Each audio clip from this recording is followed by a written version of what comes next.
Hello, hello, everyone. Hi, Chips. How's it going? Oh, hey, look, we made it to our goal. Oh my god, we did it. I opened up the stream and Kofi, look at that. Look at that, y'all. We made it to our Kofi goal. Oh my god.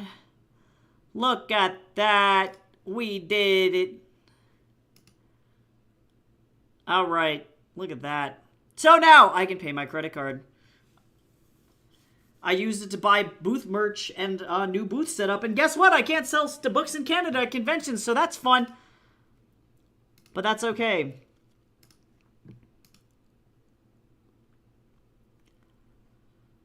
Let me find, let's see. Hold on now.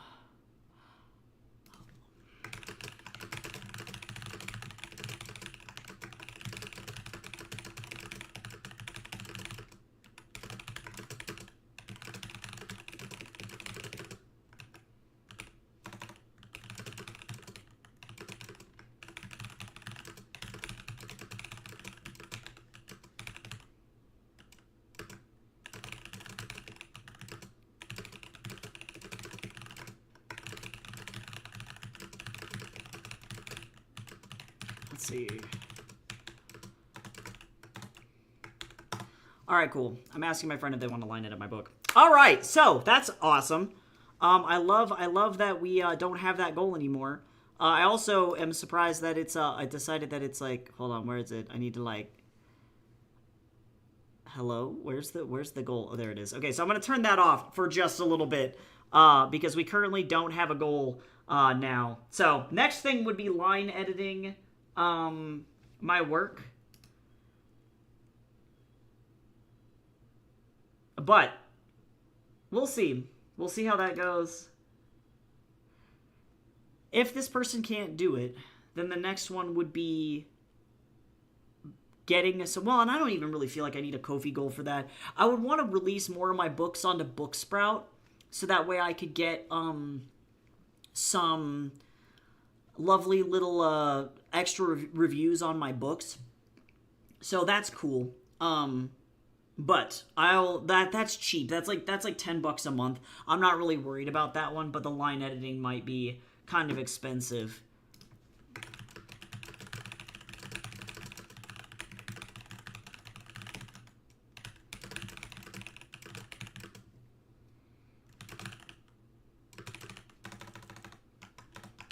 I'm gonna see if they want to do it. But yes, thank you. No, thanks to you specifically. Thank you to you all for helping me with that goal. It's all of my Ko-fi members, people who buy doodles on stream, you know, all of that stuff. It really does help.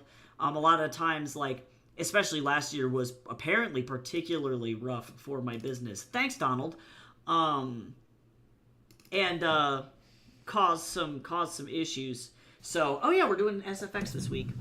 But it really does help. It means so much, because then that means that I don't get totally screwed and can pay off my credit card and all of that other stuff. So that's awesome. I would say that the setup that I bought did make my convention scene like way easier. The setup is so much easier than it was before, so it really made a huge difference. And I can save it for when I can sell in Canada, so it's not like it's not going anywhere. It's just a matter of waiting it out. But I do appreciate that a lot. I'll see if my friend wants to line edit my book. And if not, then I have to talk to Lena.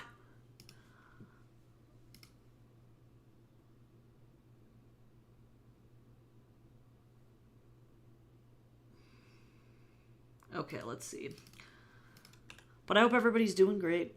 Think about getting breakfast. That sounds delicious. Hopefully it's something good. I had yogurt and granolas for breakfast.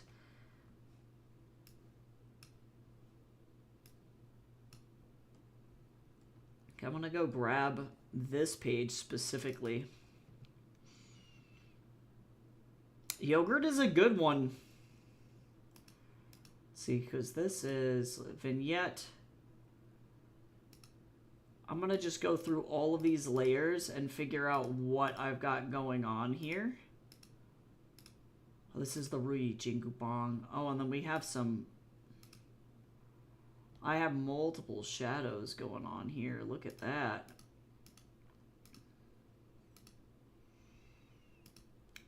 fascinating.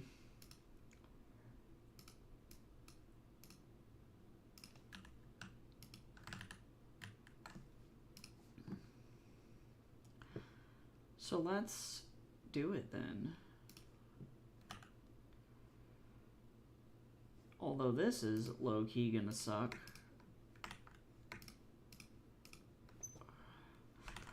It's not gonna be the best way to do this. That's okay. Let me just get in here with this thing.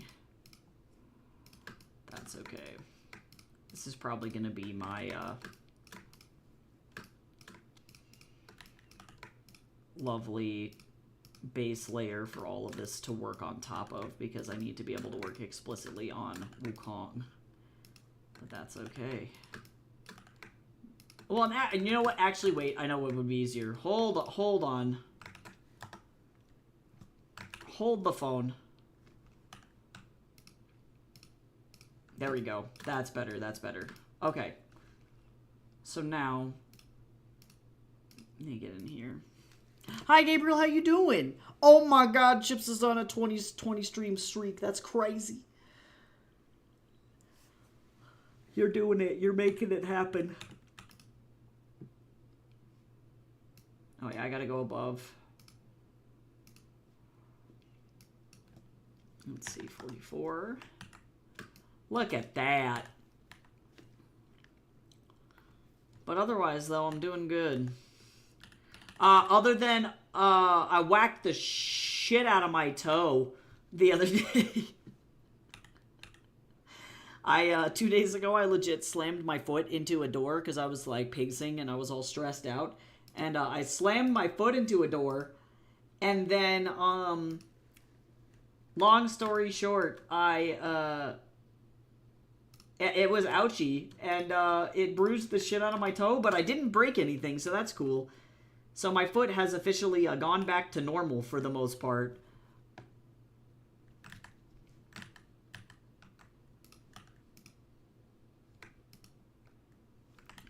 But goddamn. Hey, $107 gift card for book or for Amazon. Any book recommendations? Okay, well if I had to recommend stuff that wasn't my own, let me open up. I'm gonna do a bunch of book recommendations here. Actually, maybe just a couple of people I know. And some of them are very inexpensive, so you can get a lot of bang for your buck. I love how it's like, would you like undie pants? That's funny, though. First and foremost, if you like science fiction, I would recommend Chimera by Lena M. Johnson. I know Lena personally. She's an incredible author. This 4-star review, it does not do justice to how badass this novella is. It's very short. And it is $7 or $8 for the paperback.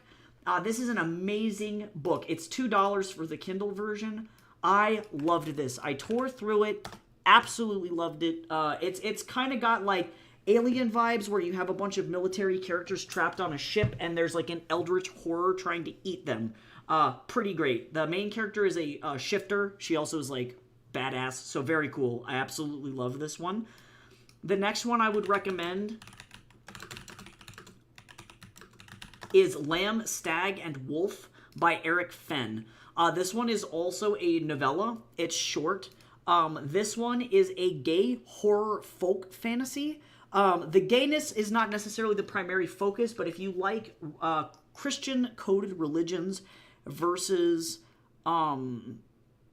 like pagan religion, this is it. A priest is having a crash out in the woods as the woods themselves try to slowly pick off his congregation one by one. And then he makes a horrendous mistake falling in love with this mysterious woodsman who is hella pagan and does not effectively follow any of his rules. And it's a tragedy. The folk horror is really intense, and I've read and edited Eric's work before, but this is one of my favorite books that I've ever read, ever. So good. The paperback itself is indeed 15 doll hairs.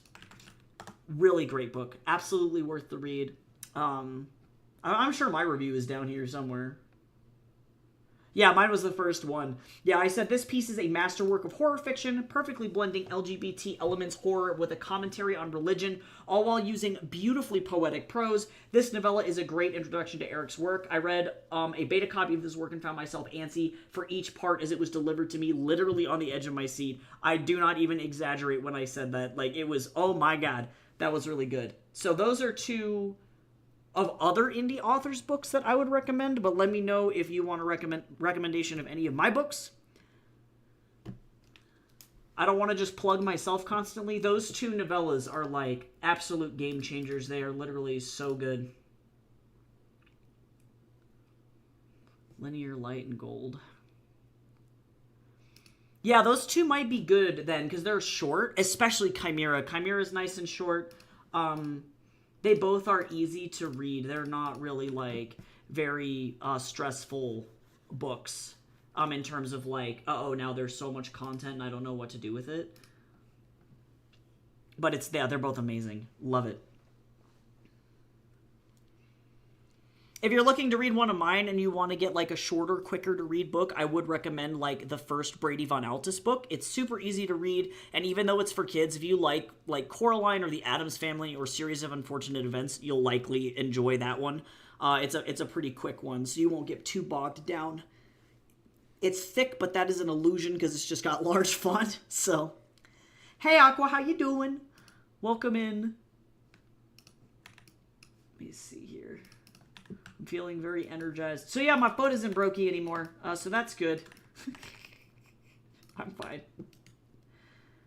I'm gonna use...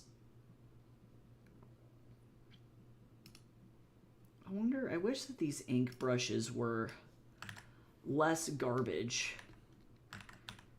Also, we got a tarot reading. I actually kind of wanted to do one today. I got some very weird... I had the wildest, like, psychic experience last night, so that was not great.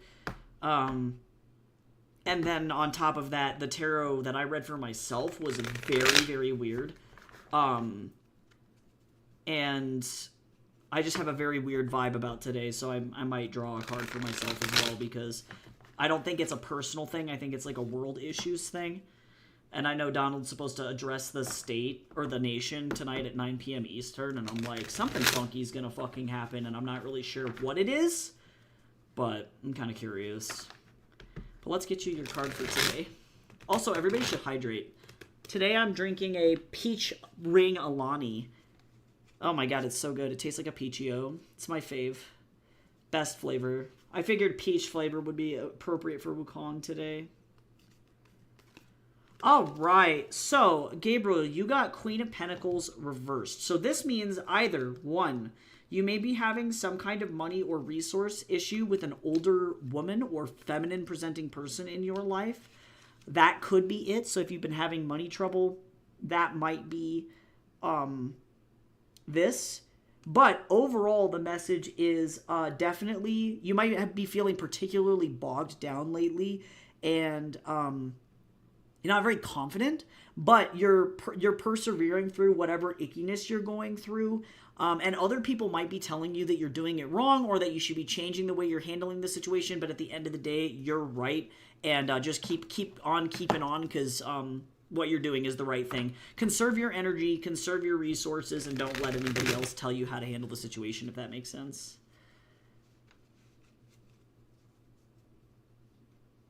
God, no, Aqua, I'm so sorry. That is literally the fucking worst. Being nauseous and then having to try and, like, focus on school is literally nightmare fuel scenario. Hopefully you can make it through the day and you won't feel yucky pucky. APUSH is literally actually my nightmare. If somebody had to be like, what is the worst class you've ever taken in your whole life? I would be like, it's APUSH. It could be that, or it could be like an older female family member. It could be like somebody at work. You know what I mean? I say older woman broadly, because sometimes it is a specific person, but that's not always the case. When I draw those significator cards, it can be a person specifically, but it's hard to say. Oh, good. Thankfully, I still have C's in the classes. That's good. Yeah, that was where I was at with APUSH too. I was like, if I can have a C, fucking good enough. Like, the level of torture from that was like not worth the stress. Okay, I drew 2 cards for myself. Interesting.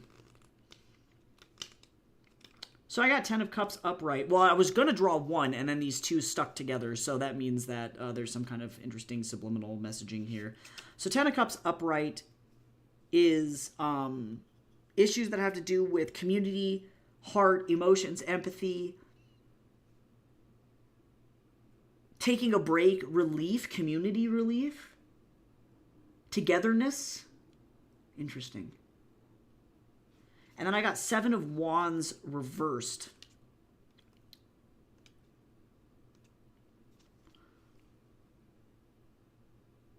Situations are nowhere near resolution. Interesting. So I got a resolution card and then like a very... I'm going to look more into this later. I'm going to keep these 2 out. So that way I'm going to do some more research and see what other people's interpretations of those 2 specific cards are together. I don't know. Hopefully it indicates a win. Hopefully it'll indicate that we are actually going to make it through something. I don't like any of these ink brushes, actually. I don't know why I have that installed, because to be honest, they kind of uggo. Not gonna lie. Oh, that's a feather. What are you, 370? Oh, that is a texture brush. I'm looking for something that's kind of... Oh, that's actually not at all what I thought it was gonna be. Oh, Mr. Bubs is dreaming. Oh, I like this one. This one is one of my favorites. But is it thick enough? Well, maybe not. What are you? Oh, this is like leaves. I'm just going to play around with this. Oh, this is very gentle. It's not a bad one. Oh, maybe it is. It's going to be this. Oh, yeah, this is much better. Linear light.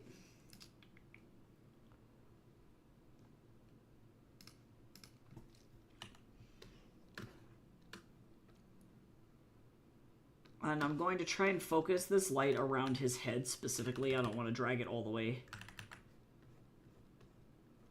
down. Actually, I'm going to go ahead and turn off this black background so that I can see. And the color is not going to look right to begin with, but that's okay. Yeah, I don't know. I don't know. The vibes today are just very, very weird. So hopefully things will work out and not do anything funky or super damaging, but we'll see.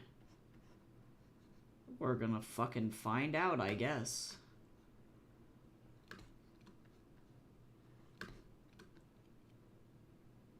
It indicates to me that we're gonna get maybe a major win today on a smaller scale, but it's not necessarily gonna fix the problem. Also, welcome home, Lear. Like, I hope it was okay. I hope the shift was not like cray-cray. Oh my god, but Kamehameha is, like, actually low-key kind of based on... I mean, Dragon Ball's based on Journey to the West, so... to some extent, it's kind of canon. I don't think he has an ability set like that in this, but it would be really funny, though.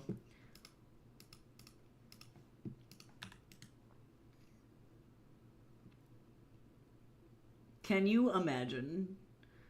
Just shoots a laser beam. The fight is over in 4 seconds because he's just like, pew! And then just... I like these, but I want it to be more spread out. Does that make sense? Oh, but then they do these little cluster things. Oh, well... Yeah, nah. I'm full of lies. This is what I want. This is normal layer. So let me go in like that. We're gonna do a little bit of fire special effects here. Yeah, for real. I'm powering up Cal with an Alani Juicy Peach energy drink as well. Hopefully you can rocket some life back into your corpse. I believe in you. I feel like popping demons. I feel just like a rock star. I can't. I've been popping demons. It's true, though. Wukong is a rock star. I mean, he is a god, so people don't want to admit it, but Vivid Light.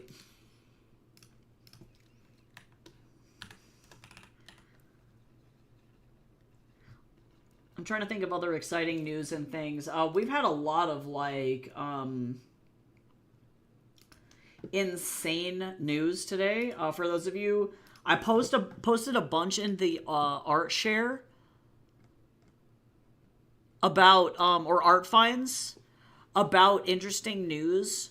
First and foremost, we got a massive U.S. Patent and Trademark Office verdict for Nintendo. Nintendo effectively decided that they were going to try and trademark the idea, the game mechanic of summoning monsters to fight for you, which is, one, illegal. The U.S. Trademark Office does not accept any trademark requests for the, like, overall trademarking of game mechanics. You just can't do it.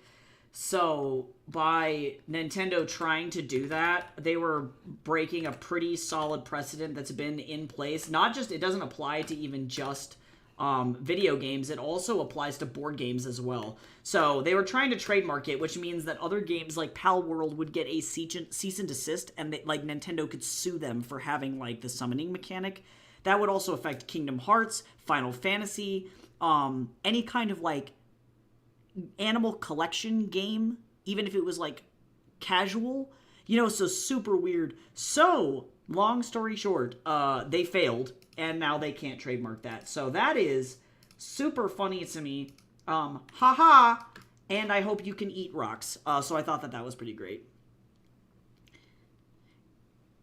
In the group, Wukong is on for the journey. What instrument would he play in the band? I have him set as the lead singer. Actually, me and Lear made a joke about that a while ago. That made me hold on, wait a second. Let me get the right folder.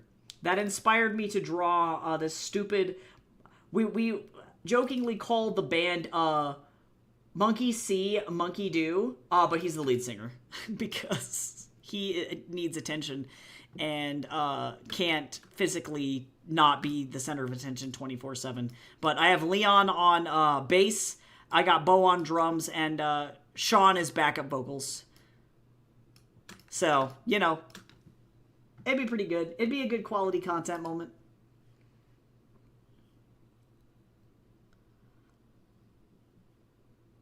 So, oh my god, the band. I know, I love it. I might, if this fandom ever got bigger, I would maybe release Prince. But as of right now, it is Pretty Baby.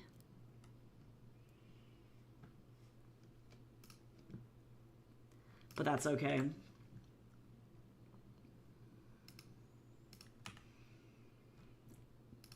In other weird art news, I also posted a video about World War II history and Disney's relationship with a certain dictator, and how that certain dictator was effectively a Disney adult. And it is the craziest shit I've ever seen in my life. Like, I knew some of this information already, but a lot more has come to light thanks to a researcher releasing a new book. And then also they found some secret dictator drawings on the back of one of his paintings that are of Disney characters. He was spending his time, like, doodling Mickey Mouse effectively in the margins of his artwork, and that is fucking weird. So if you want to watch a super funny video, actually, it doesn't touch on any, like, really horrendous topics and mostly focuses on the actual animation industry and that certain person's relationship with animation. It is wild. It's, like, another reason for me to boycott Disney overall, but, like, at the end of the day, what the fuck? So that was a super interesting watch. I didn't need it, and now I can't unsee things, but that's fun. I felt like that one Invader Zim meme where he's, like, looking at the sun. And he's like, my eyes! And then they like turn into fried eggs. That's what happened to me.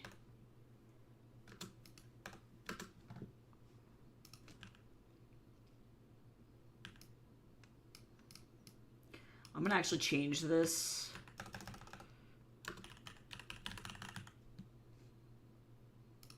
There we go. I like that line better.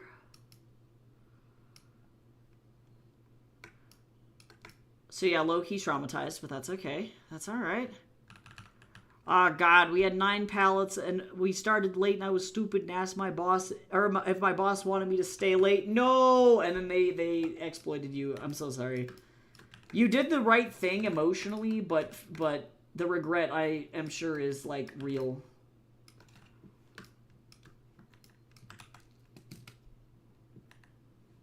Oh my god. Ew, get out of here, Adobe, and your weird-ass pop-ups. Let me save my thing. Ew.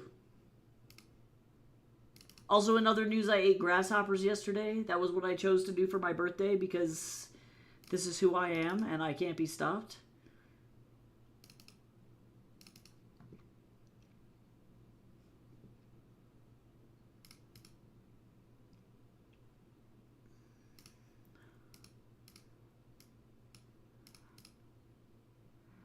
Yeah, that's rough. Well, and especially when you're working a job that is, like, so physical. People underestimate, man, the power of lifting heavy shit.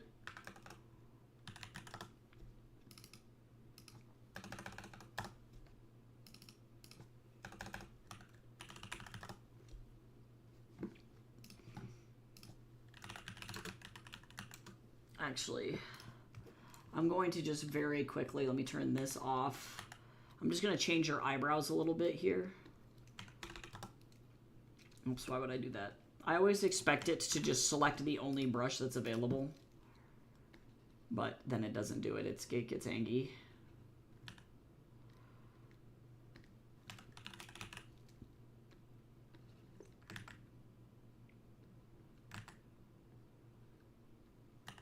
I need her to be... She's got the fear.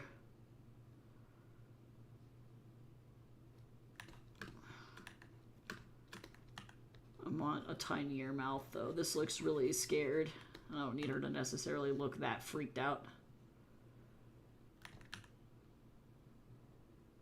A little freaked out, but not that freaked out. This is just slightly freaked out. Only kind of freaked out. She looks like she's gonna die. She's like literally and me. I love these little chibis. They're so cute. All right.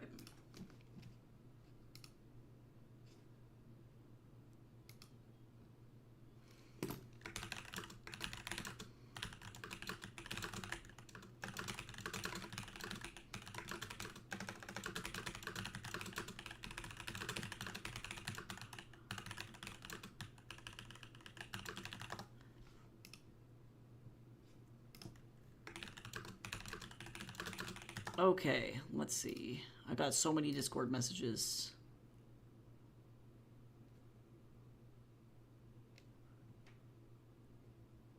Okay. All right, let's drag this little thing over here.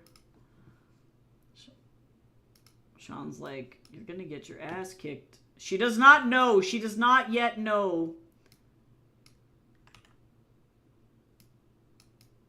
Oh, wait, I actually need to make sure that I do this appropriately. I have to have this by exactly 50%.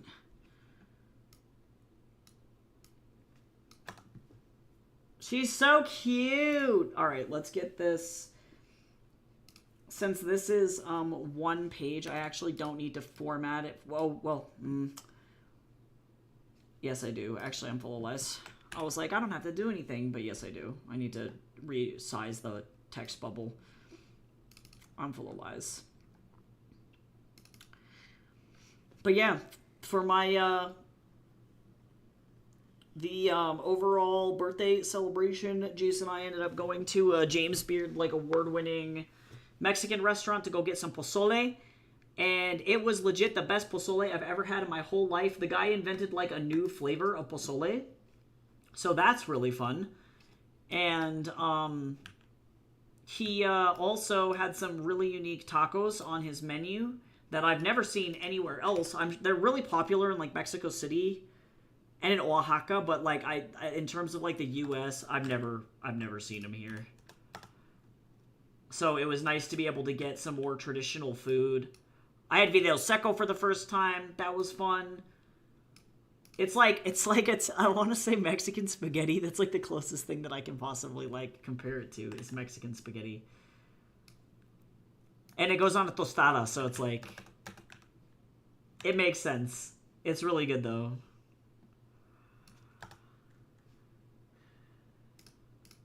And then yeah, amazing birria. The chapulín was really good. Those chapulines were not gross. I wasn't sure how I was going to feel about it. I didn't know if I was going to end up disliking the texture, because the last time I ate a bug, it was a mealworm, and it was one of those like Spencer's like flavored mealy worms that was like nacho cheese flavored, and it just tasted like a piece of grass that was covered in nacho cheese seasoning, like a Dorito seasoning. It was not worth it, but I think that was because that was just under-seasoned and not cooked correctly. So that's how I felt about that. But these chapulines were really, really good. I had zero issues with them. They were fantastic. And I've always wanted to eat a dang bug, and I just have not had the opportunity to do so. And now I've lived my dream.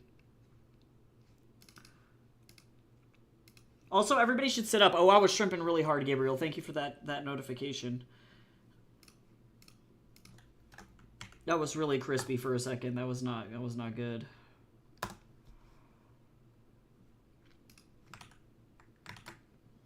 This is a really fun page. I really like this one a lot.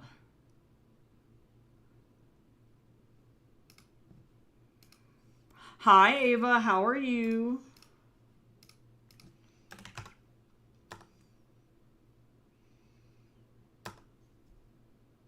I'm doing all right.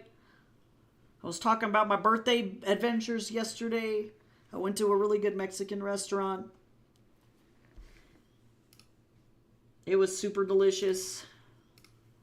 And I've taken out, that means one of 3 James, or I guess Bib Gourmand restaurants in Denver, so now I gotta go hit up the other 2 before I leave. Sorry for calling you a square since you're a rectangle. I can't. I'm like the opposite of a square too, I feel like. I give so little fucks about so much shit. That is funny though. Jace is doing okay. He's kind of tired. The weather here in Colorado has been really, really weird. And whenever it fluctuates intensely, his fibromyalgia acts up. So that's been kind of the struggle lately. We've been going from, no joke, like 25, in some cases 30 Celsius, to like 10 Celsius or like 5 Celsius fluctuations in like day-to-day basis. It's insane. It's like the temperature of the fucking sun, and then literally winter all of a sudden. So his body's like, way! Pretty crazy. So that was nuts. Other than that, I'm doing good. I haven't gotten April Fool's yet today, other than this one article that I saw that was trying to claim that LEGO was developing artificial intelligence and that they had accidentally created LEGO smart bricks that showed intelligent life, and I thought that fucking article was super funny. Oh my god, I know, Chips. I'm counting down to Tamagotchi life. No joke. I'm so excited. Let me solo them. No, that's legit about what's about to happen. She's like, you can't do that by yourself. And he's like, okay, bet. And then he's just going to beat him up. So that's fun. True, though.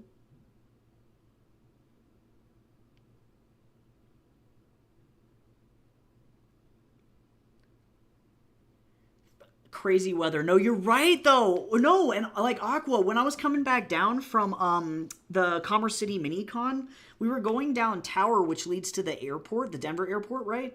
And legit, we got stuck in a brownout. All of a sudden, I could see on my right, I had to like pull over into a gas station because it got so bad. But on my right, I literally see just this wall of brown.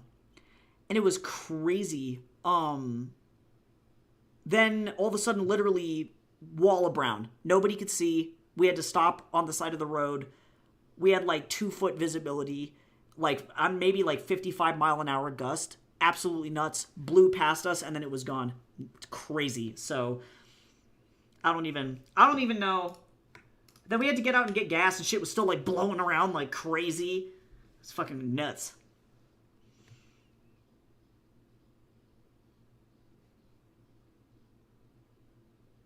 Yeah, no joke. Like this morning, or I guess like last night, I woke up in the middle of the night overheating. It was so hot. And then it's supposed to get cold again. Like, I have no idea. I don't know what's going on. You can't fight them all alone. Hold my peaches. Literally just unloads an entire bag. He's like, here, please take this. I can't. Uh-oh. That I'm gonna get pranked. Honestly, every night I feel like is me pranking myself. My anxiety pranks me 24/7. All right, so let me open up my set really quick and let's get some planning going for this here.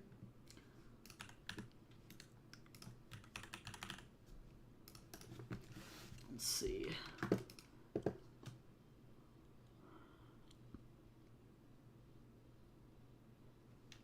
Okay, so I'm going to do some fun panels here. This is where this thing gets the closest to like a shonen manga as possible. I feel like this is where this goes. All right, let me see here.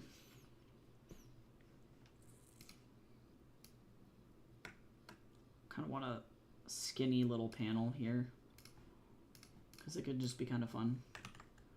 Oh my god, y'all, I'm so good at guessing center. I don't even have to move that. That was literally just dead ass center. My eyes are so good. I'm a wizard.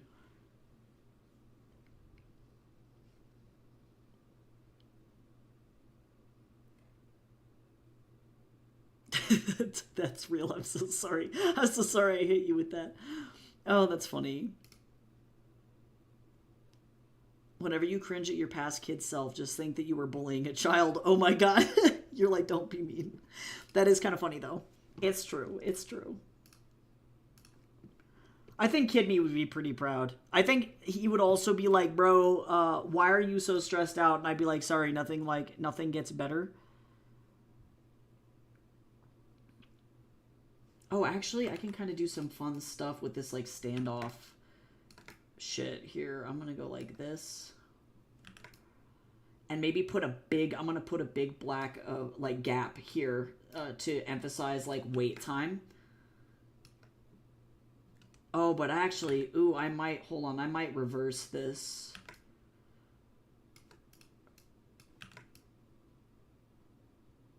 Yeah. Bro, I'm gonna do this so that way we can get like a Clint Eastwood style like standoff. All right, let me open up this set. All right, I gotta figure out which guys are who. I think it's gonna be just random, because I have these guys listed in my script, no joke, as Dizzle. So I have to figure out which of the demons it is, because I didn't think about that at the time. I was like, this is just a guy. God, I love this song so much.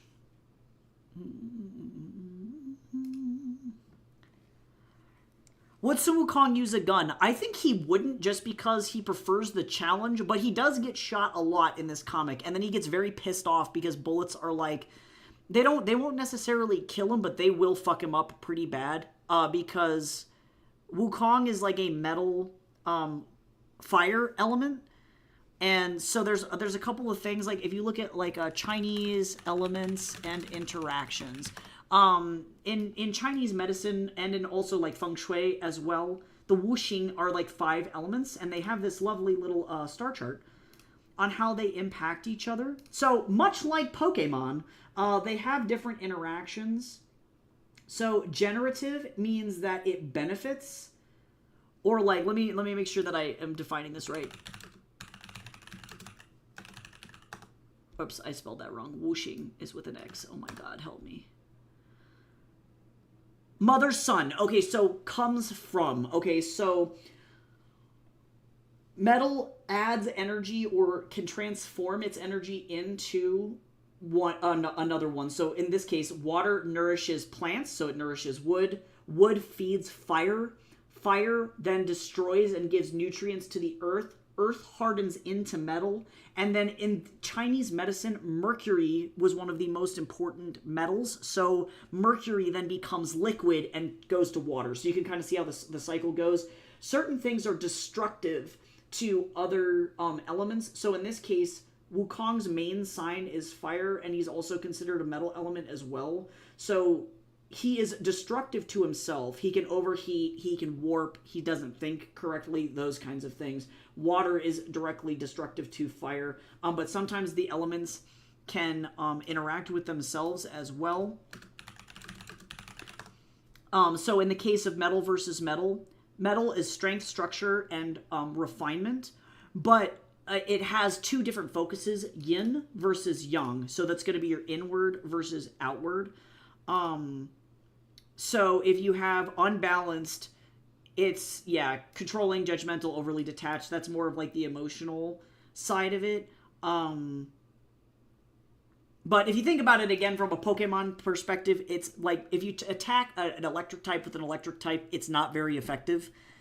So while the metal won't kill him, it definitely will still hurt him, and that's I think low-key frustrating for him. Because Mercury, again, metal can take a water-like form, so I'm being a little bit flexible with it. It's not necessarily the most accurate, like, Chinese element lore, but, And Wukong is considered the stone monkey, not because it's his element. He was hatched from a stone egg, so they use it to describe his origin. Him and the other 4 mystical monkeys, there's 4 of them. The 6-eared macaque is one of the only other ones that are still alive. The other 2 have vanished, or are dead, presumed dead. But they were all born from stone eggs because the goddess Nuwa made them. So Nuwa looks like this. I like her Smite personification because I think that this explains this the best. This is from the fighting game, or the MMOBA game, Smite. But Nuwa is a master of elements, and the elements are often personified as crystals or as meteors. So I think that this is the more accurate interpretation of what they mean by stone. He comes from a meteorite, effectively. He is from outer space. He's unearthly is really like the, I think, overall vibe that they're trying to get across. So mostly the like, if you think about meteorites, we harvest them for a lot of, like, they're mostly made up of iron, if that makes sense. So yeah, those are the 2 elements. So that's why fire and metal in particular, because he's forged from those kinds of things, which is also why fire can't hurt him, because he's a primarily, like, fire element. But definitely metal is mostly his personality, I would say.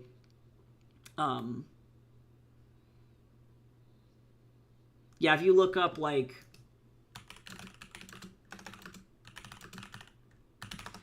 Sun Wukong fire element, he's often depicted as being on fire. There is a debate. So it's kind of tough. It depends on the scholar that you talk to or who you ask. Because there are so many different interpretations of this. And again, because he is predominantly metal, he can be weak in fire. I think mostly the goal with the elemental conversation with Wukong is to discuss that he's complex and does not follow the rules of nature, which is often why he's heavily criticized. So he ends up being untouchable by certain elements, or he's not, like, I guess, regularly affected, which is why they put him in the bronze fire bowl, which should have killed him in heaven, but it didn't do anything. He just sat in there for a while, and then got kind of toasty, and then it did nothing but water. He drowns, so it really just depends on the researcher that you look at. I get most of my research from this guy, Journey to the West research. I love this guy. He's super friendly. I've talked to him personally.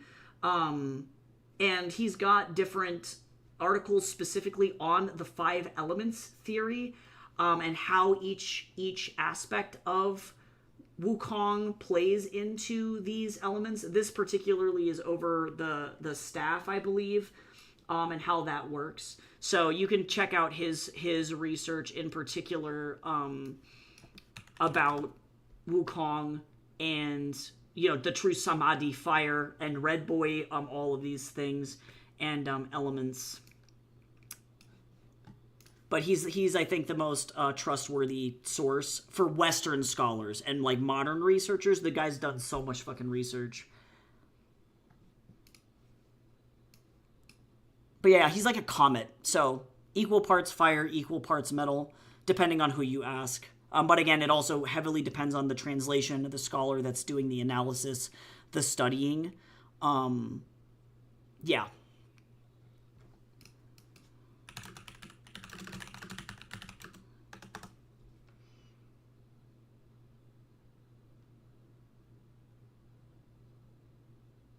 Yeah, and effectively the reason that they consider him a fire element as well is not because he was born that way, but particularly this specific moment, because he was put in Lao Tzu's furnace.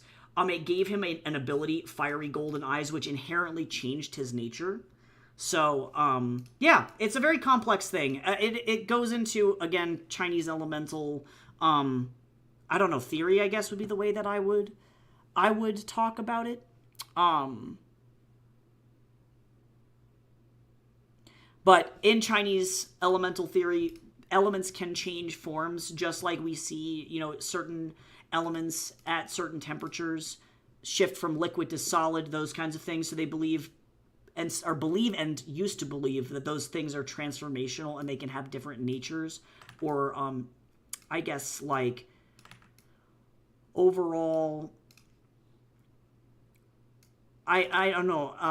I guess natures would be the best way to describe it. So, much like steel is liquid at a specific temperature, so too Wukong changes in his overall, I guess, appearance or how he deals with certain situations. So.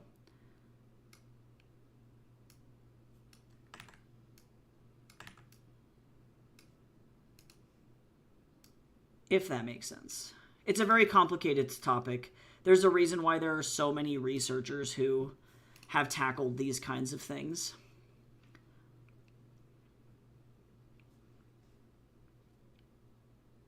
But yes, Mercury. Mercury was huge in ancient Chinese culture. They called it cinnabar, which is how it's often referred to in Journey to the West, is cinnabar.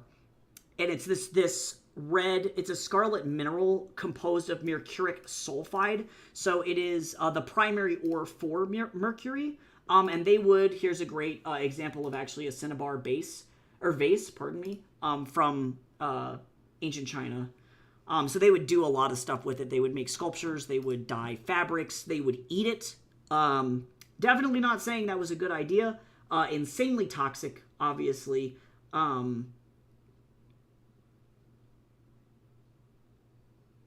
Yeah, anybody being like, hey, cinnabar can improve circulation, it will give you cancer. So they don't normally make cinnabar out of actual cinnabar nowadays. They'll make it out of like red agate, typically. So they've changed the metal.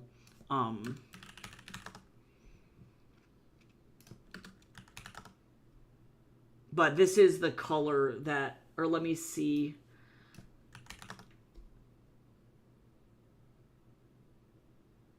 I guess these are like, yeah, different pigments that you can get out of cinnabar. But there's an entire Chinese emperor that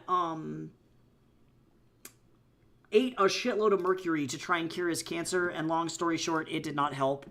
But they I think found cinnabar to be, or mercury truly to be, particularly exciting because it looks like magic. Like if anybody's ever played with one of those fucking old school mercury thermometers, you will know that it looks amazing. It's such a cool metal, but also really, yeah, super toxic. And to some extent, I think that guy trying to cure cancer with cinnabar worked Sort of. I use worked with like a big asterisk.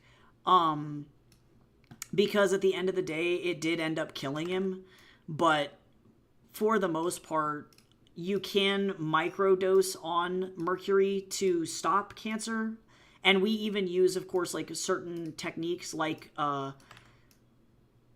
chemotherapy is just radiation to try and kill cancer. So you can ingest toxic stuff to stop cancer.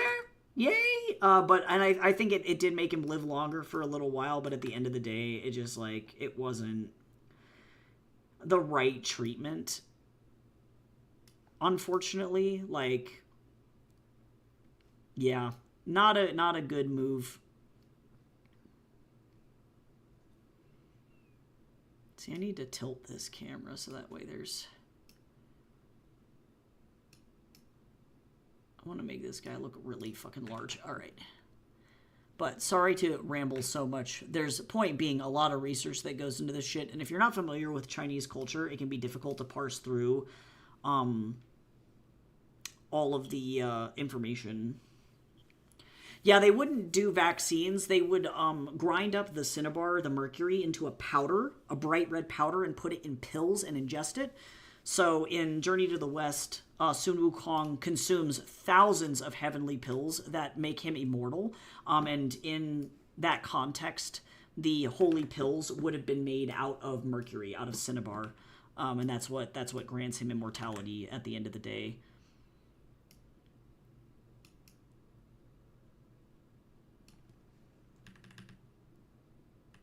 But we know from a scientific standpoint that mercury cannot do that. But they thought it was like metal that came from like dragons. You know, it just has such a specific quality to it that it's very mystical looking. But we used mercury all the way through like the 1900s. We were putting mercury in hats, which is where you get like the Mad Hatter, where he looks like that. He has mercury poisoning actually. It definitely is not good. And it happens actually, mercury poisoning does happen quite often nowadays, especially in the mortuary industry, where you can potentially have people cremating older folks who have mercury fillings. That was a popular material for tooth fillings. And so not only would the people with the fillings be low-key getting microdosed with mercury, which is not great, but then also, too, when you cremate them, it turns it into its liquid state. And you can get effectively airborne mercury poisoning from that, which has led to a lot of really weird shit. I can tell some funky mortuary stories. My sister's a funeral director here in Colorado, and some weird shit has happened in this state, to be quite honest.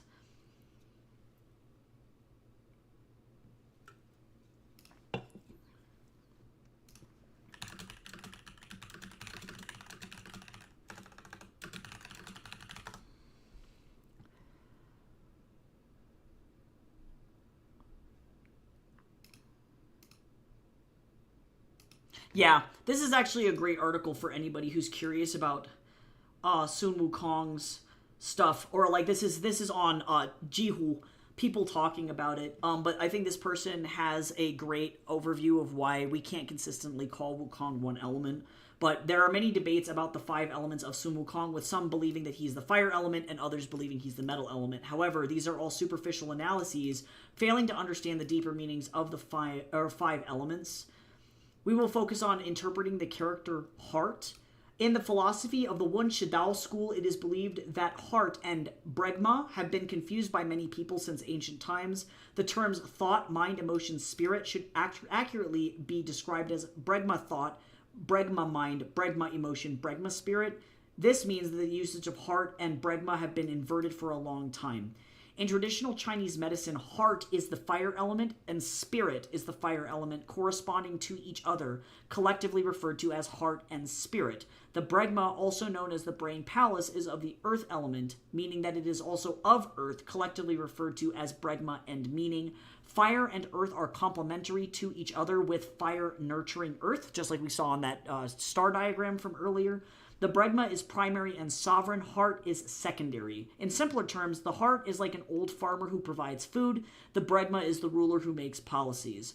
In the classic text of Wen Shidao, the Guan Yi Ji, the human body, is divided into thought, spirit, soul, and essence, corresponding to earth, fire, wood, metal, water, right? So this is where we get that theory from. Spirit in human body is represented by heart, and thought in the human body is the spleen. The spleen is the most important organ in the human body and the source of energy for all other organs. The spleen connects directly to the brain, and any problem with the spleen can directly affect the brain. So, this is from a very medical standpoint.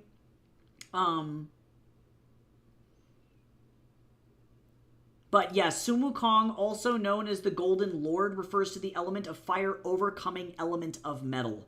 Golden Lord in the context of alchemy represents lead, which is again also spirit, thereby fire. So hopefully that makes sense to everybody. Chinese medicine is very complicated, and it's not so simple as being like every person is just one element. It's often a complex interplay of multiple things. So kind of fun. I think that person did a really great breakdown of it. He's immortal because he's fucking dead. Technically, they tried to kill him, and he just took the Book of the Dead where his name was and just scratched it out. So they physically can't kill him because they can't, like, if your name is erased from the Book of Reincarnation, you just don't exist. So he exists outside of space and time, which is insane. That was, like, the #1 primary offense from, like, heaven. Why they're so pissed at him, because it starts to get to the point where it's like, you can't do that. You know what I mean? Like, you're literally defying the laws of nature and physics. And that's really the whole point. That's why the Buddha punishes Sun Wukong. It's not because he is, a bad person or is particularly an issue, although that is part of it. It's because he's taking the rules of the universe and going, fuck you, and then not following any of those rules, which is interesting. I have to move this lamp around because I can't see jack shit. Also, everybody should stay hydrated too. I recognize I'm rambling a lot, so I do apologize for the info dump of insane information.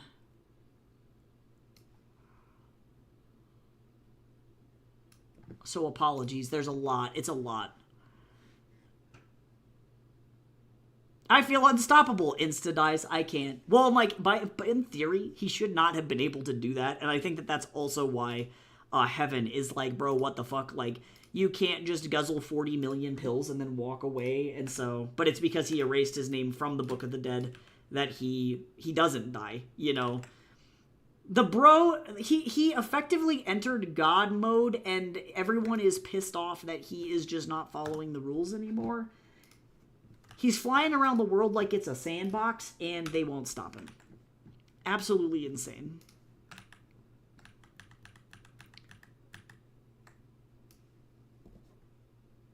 Literally is breaking any and every single fucking issue.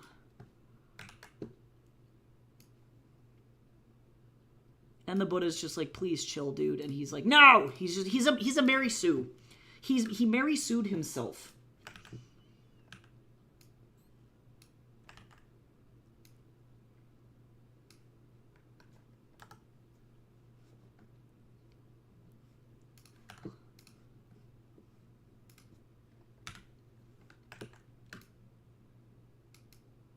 Yeah, but ultimately, at the end of the day, I think that what they were really trying to express is that just Wukong is the reason that he exists outside of the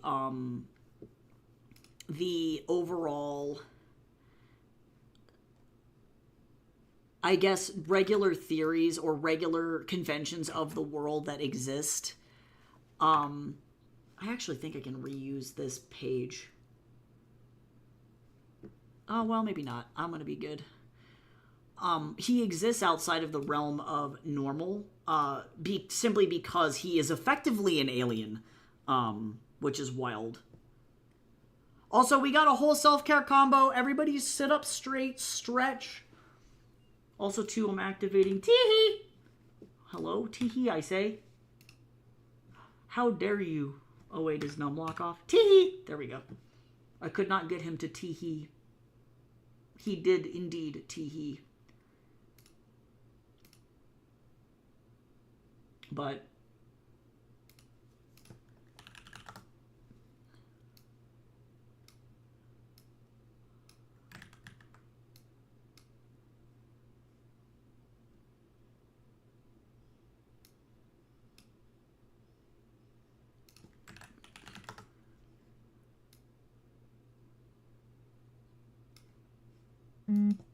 all right, I can at least move his face a little bit here. This is actually going to be quite an easy page, all things considered.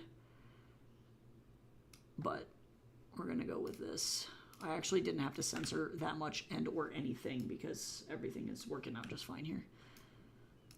Yeah, definitely not to try and like over-explain or like mansplain anything. I've done so much research on this shit, and I always defer to other scholars and or Chinese people who know way more than me about this shit. It is such an interesting subject, and it's really complicated. It's hundreds of years of Chinese medicine and like philosophy and like math, theory, like religion. Like it's such an amazing topic, which is maybe why I really like this story at the end of the day. Is it's just there's more think pieces to it than just, I think, what it's been reduced to in the West, which is haha monkey smash bad guy, you know. There's a lot of like really intense philosophical stuff happening. Oh, I guess I should probably censor this man. I don't know. He's not going to be in this frame. We don't care about him too bad. Dizzle gets to be the hyena lady, I guess. But it's such an amazing piece of literature. Chinese medicine is also very cool. I find that Ayurveda and Chinese medicine are oftentimes more helpful for me in managing my own symptoms than traditional medicine. Or I should say modern medicine, not traditional medicine. Not for everything, but for a lot of shit.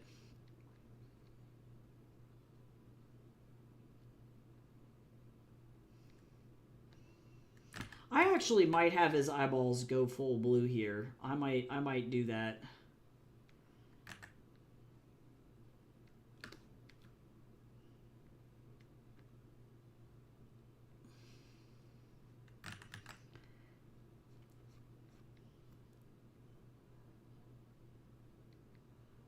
Also, too, crazy that person mentions that that the Chinese medicine article was talking, or the forum, I should say, was talking about how the brain center is in the spleen in Chinese medicine.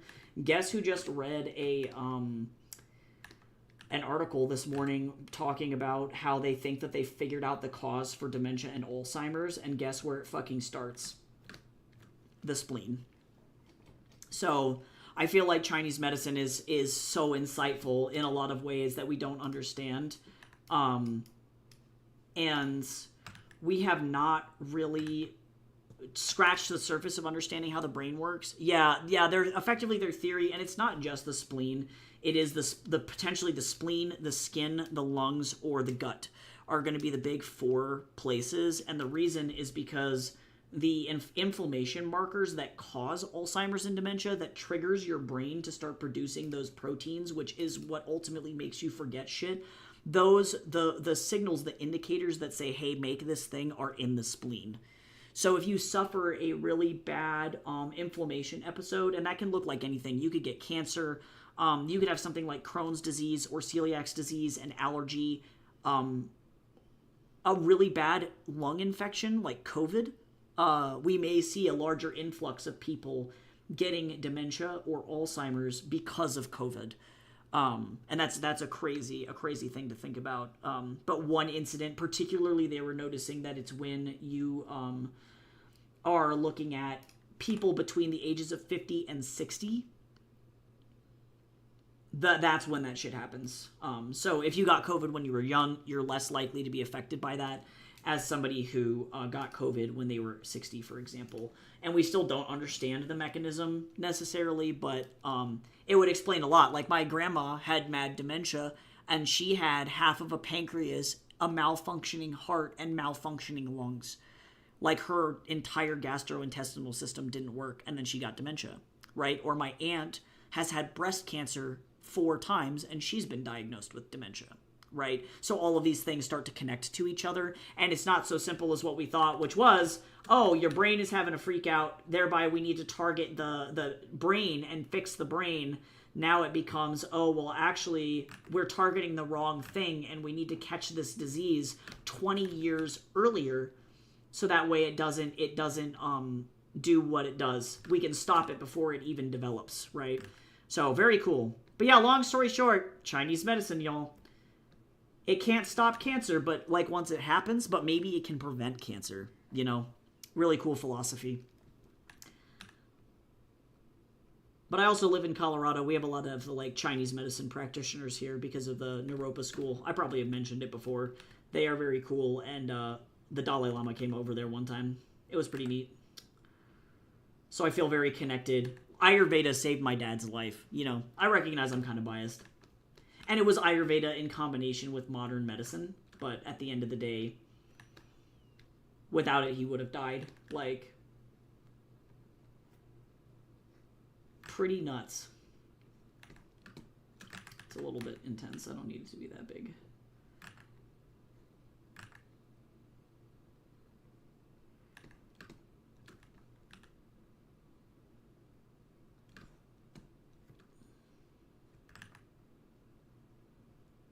So maybe that's why I'm so connected to this shit. I don't know.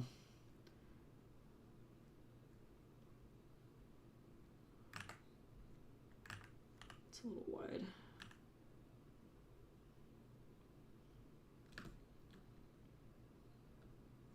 I just find it super interesting.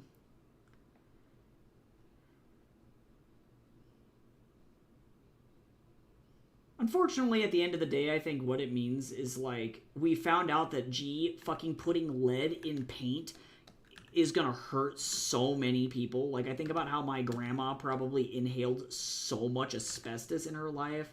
And, like, my aunt literally lives in an area of the U.S. called Cancer Alley because so many people get cancer. Like, so many. You know, so it's like, at the end of the day, it's like, bro, maybe we should just stop giving people cancer? Mm-hmm. That would probably fix a lot of problems. Like, it seems easy, bro. Yeah, Cancer Alley. I'm not even shitting you. Hold on, let me look up a map. I'm not even joking. I wish it was a haha, but it is not. Yep, Cancer Alley map. Here it is.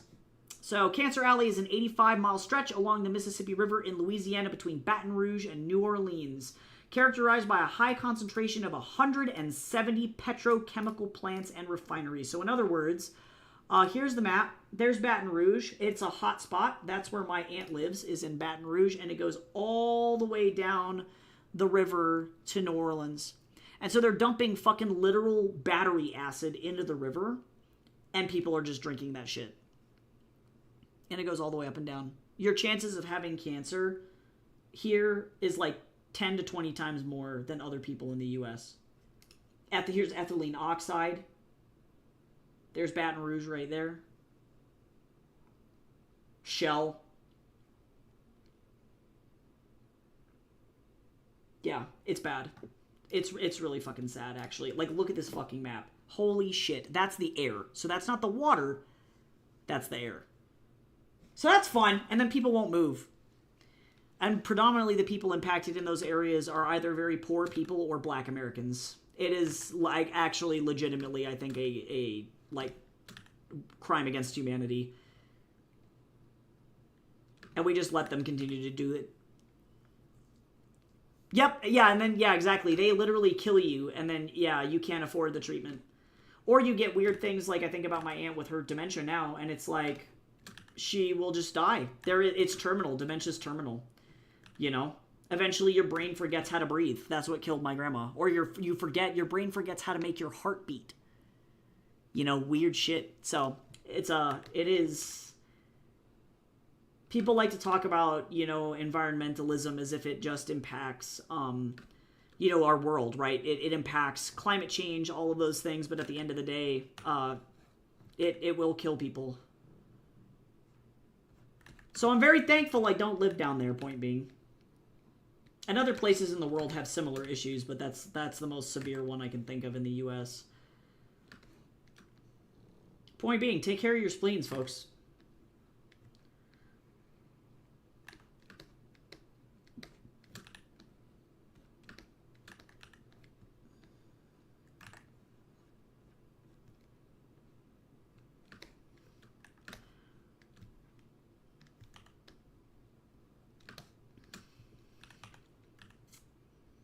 Okay, so now I get to do this. Yeah, totally. I think we're going to be a lot better off than, like, I look at my grandparents' generation, and to be clear, too, my aunt is still, like, she is super old. My grandma had kids at 15, so she had kids really, really young. I laugh, but also, yay, U.S.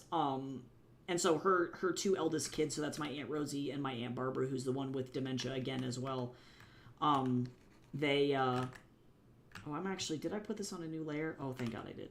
It's a little bit, it's a little bit schwarped. Let me fix it. But they're very old, you know, so they're coming from, hello?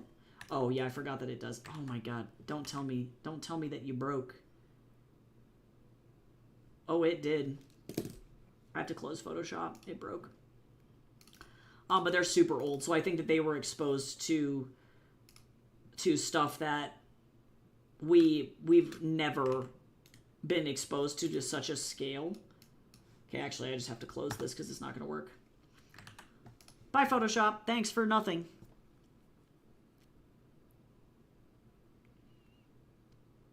Yeah, I think most people did, Chips. Like, it's true. I mean, I think about how my grandma cooked, how my family cooks, you know. I feel like everybody to some extent is exposed to some shit, but I think we've made massive improvements. Like, I think about how many mesothelioma commercials we got to see growing up, where it's like, you may be compensated. If I laugh, but it's fucking horrible. For the mesothelioma. But that's from asbestos, right? And we don't have asbestos in our ceilings anymore. We don't have to worry about that as much anymore, which is good. So we can escape, I think, some of the more horrible things that our families would have dealt with at the end of the day.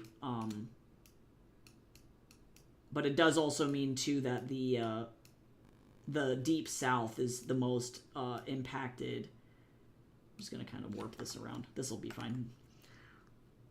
Yeah, we don't do that popcorn ceiling asbestos anymore. Yeah, we don't do that. It has asbestos, the name, you'd think, right? Yeah, it's absolutely nuts. Absolutely nuts. So, I also think about how the Victorians, you know, like, we made great strides even from them to my grandma's generation, where they legit were just putting fucking lead in paint for kids. You know, they thought it was so wonderful, and, like, it made the paint for the toys so bright and so white. It was the whitest paint that they've ever seen, you know, and it's like, oh. Also, your kids were sucking on that and getting lead poisoning. It also has toes, apparently. I can't. It's walking around. That's the real danger of asbestos, is it's just walking the fuck around. Terrifying. But yeah, we made huge improvements, but I think people forget that, like, we are not smart monkeys. Like, we are still in an era of, like, learning that half of the shit that we did in the 80s killed people. And we still use, like, lead paint in certain environmental applications today. You know, so a lot of, like, industrial plants, their pipes are lined with lead, but it's not anything that humans are consuming, and the metal will protect the lead paint inside, so it helps prevent, like, rust and oxidization, but you're not getting, like, exposed to that unless you, like, crawl in the pipe and, like, lick the wall, you know?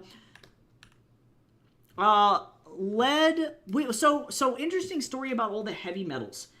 We need them to live. Every person ingests or, like, comes into contact with all sorts of shit throughout our life, but for the most part, like, I think lead in very, very, very small quantities is not a bad issue.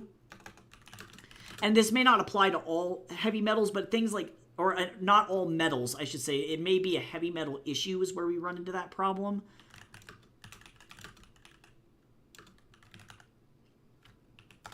But on average, typically the adult human body contains roughly 0.1 grams of lead. And it does, yes, it accumulates in your bones and your teeth. There is no safe level of lead, but it takes 30 years for your body to break it down, which is where this is a problem. Yeah, so as long as you're not eating it, most people on average, yeah, contain around point 0.1 to 0.3 grams of lead. So it won't kill us. And like other metals and other elements we need to live, lead is not one of those ones. But like, yeah, like Gabriel's saying, a lot of us have gold in them, you know, but you can eat gold, right? There's a reason that like restaurants will put 24 karat gold on their food because like certain metals are just not toxic, gold being one of them. I think in like low quantities you should be good, but other heavy metals, so we're talking again like mercury or lead or let me see, list of heavy metals, which ones are the bad ones? Oh, see, and some of the heavy metals are not toxic. Whoops.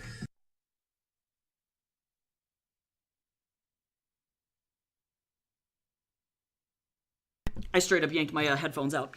But like other ones like iron, not toxic. Copper, I don't think is toxic. It may be toxic in high amounts. Silver, gold, those are all heavy metals. You can eat silver, although if you eat a shitload of it, it'll turn you blue.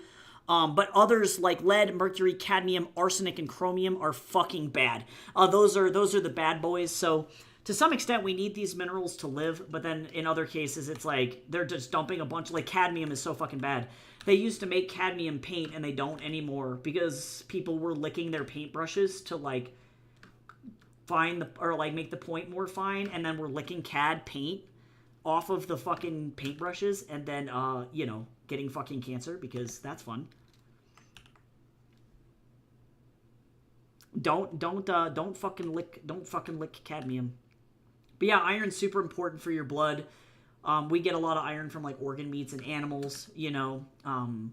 Super good for you. But yeah, you have to watch out for like other shit. So it's all about balance. I think that interestingly enough, coming back to our like Chinese medicine and like 5 elements conversation, was something that the ancient Chinese understood really, really well. And that was kind of like, I don't know, their early scientists and alchemists, you know, because their alchemists were considered scientists. That was kind of what they were trying to figure out, is like, how do these metals and elements engage with the human body, and which ones are beneficial, which ones are bad. They weren't right all the time, but to the same extent, like, we're also still not right all the time. So it can get kind of funky.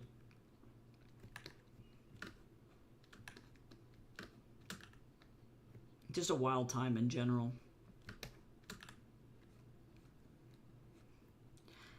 I need to open up this other thing. Yeah, I feel like humans have a long history of like, oops, I put shit in my mouth that I was not supposed to put in there. And I don't know why we're like this. I don't know why we do that. Somebody goes, I can eat that, and then it just ends up being a horrendous mistake. Radium, I'm looking at you. Don't lick radium, guys. Jesus Christ. But to some extent, human history is that of experimentation. You have to just, like, kind of deal. And then when we discover that something is actually killing us, then we get rid of it, you know, but it's a process.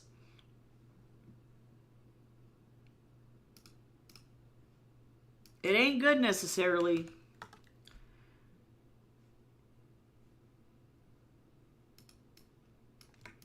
We learn, but at what cost?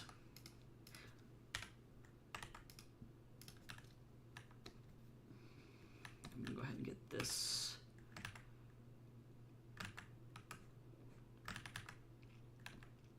True.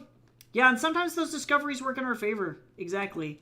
Like, I think about how many wonderful foods like we have access to as humans, because one human one time went, you know what, I'm gonna try eating that, and then they didn't die, and it was like really cool. It works out at the end, but like a bunch of other stuff, definitely bad. And it mostly has to do with putting metals in our mouth. Metals and chemicals, I feel like those are like the big bad boys. Like, don't do that.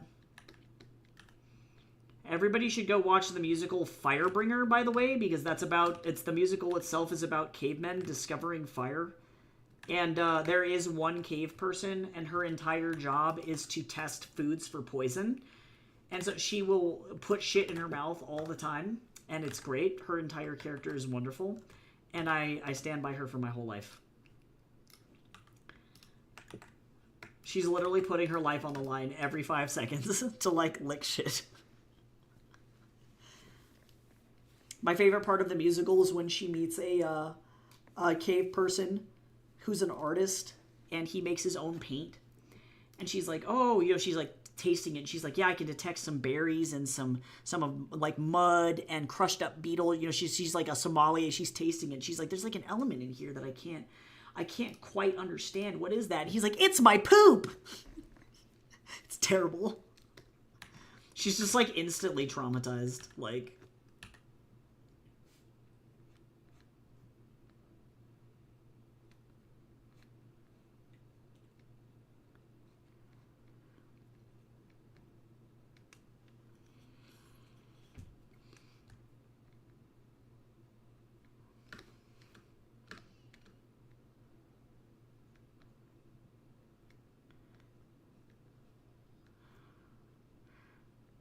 oh god, I'd kill for some rain. It's so dry here in Colorado. Everything keeps catching on fucking fire.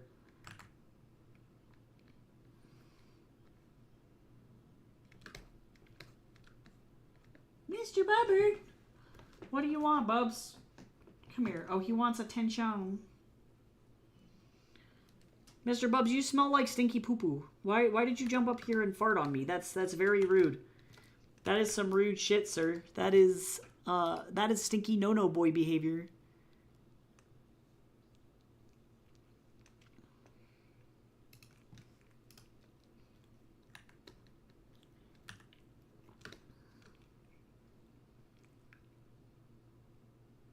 Yeah, because I liked Colorado as a kid. I didn't think that it was like that bad of a place, to be honest. But it's really just the overall climate of the U.S. and how we have like very recently lost our status as a stable democracy. We are now an unstable democracy. That's the biggest kicker for me. Is it's like I'm good. Like otherwise, Colorado is great. They have amazing. We have amazing LGBTQ plus protections. Like they're constantly trying to do stuff that help us, you know, retain our individual rights. Our governor just passed a law that allows people to run kitchens out of the insides of their homes because ICE keeps picking up people off of the street and attacking taco trucks, not necessarily here, but in other parts of the U.S. And so he decided, fine, fuck it. ICE can't enter people's homes. We'll put their kitchens in their homes. You know, so I can say with certainty that I live in a relatively amazing place where people are looking out for each other and they're very kind. But at the end of the day, it's kind of a noose situation where things are getting slowly worse and worse and worse everywhere else. And that I'm not here for that. Yeah, exactly, Gabriel. Exactly. Yeah, outside of Marine graduations, like, are you kidding? So, you know, it's just, yeah, seeing all of those things, like, that's definitely the primary reason I'm out of here. Like, my mother-in-law could lose her citizenship. She's been here since she was 18 years old. She's 50. Right? Like, crazy shit. So it's like, it's just not worth it.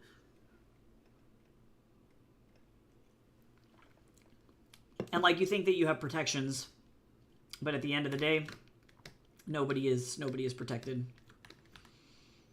That's a really hard thing to come to terms with, I think. Yeah, I'm going to Canada. I'm going to go where the mooses are. We got mooses here, but you guys got more mooses. A superior amount of moose, I might add. Also, y'all, I think, have on average more elks than we do. I love those little guys. Elks are cool. The Mises. Yeah, moose are cool.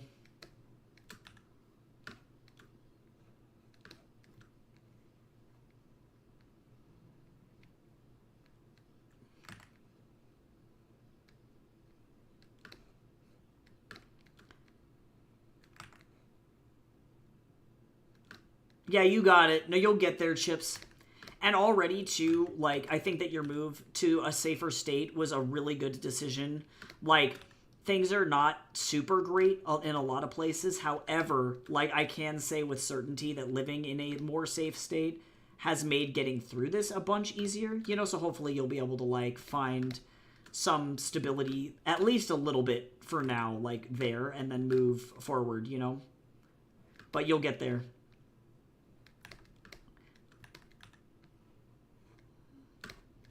This lady's got the crazy eyes.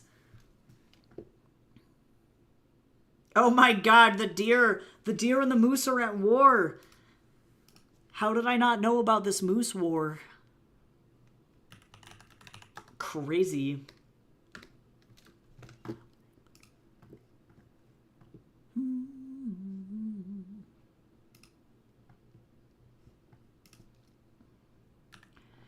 Okay, I gotta draw a crowbar.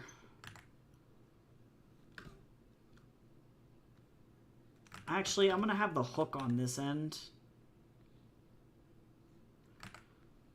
Crowbar.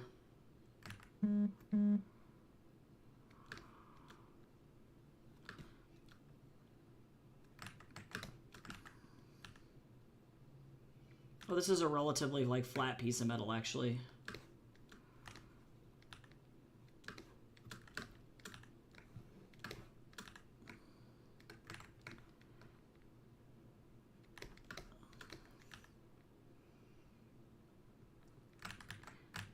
I've definitely been feeling a lot more like community with different cultures from around the world. Like, it is nice to see other people seeing what's happening here, and we can kind of stand in solidarity with each other. So I'm very grateful for, like, all of my international followers in here, too, because you guys are fucking literally the only thing that's keeping me sane in all of this. Oh, actually, you know what? I'm just going to rotate this whole crowbar here. Rotate. Not that much. I'm also going to make it longer. Long crowbar. Crazy. We're getting crazy in here with the crowbar.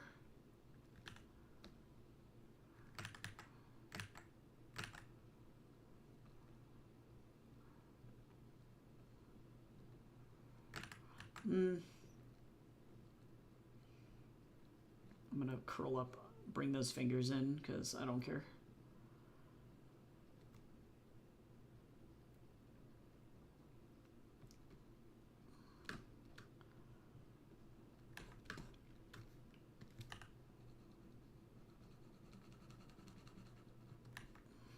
Whoops.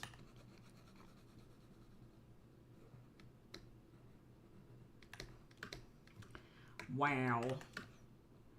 She's like, I'm gonna whack somebody with this. I have a mighty need to thwack. I am so tired. Alright.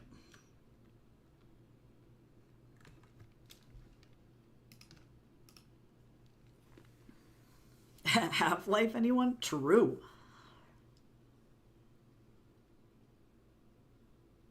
Honestly, I hope you can get home, Aqua. Oh my god, I'm so sorry you're not feeling well. Most hunters go to areas around the border to shoot moose. Oh my god! That's crazy. They got the disease. They're down with the sickness. And not in a fun way. Okay, she's got...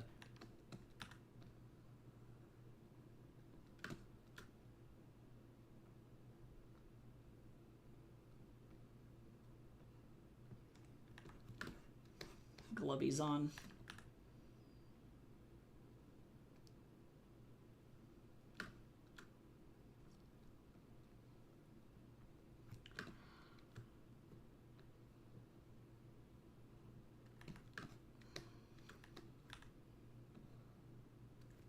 I'm like, I don't even remember what she looks like. I don't know what's going on.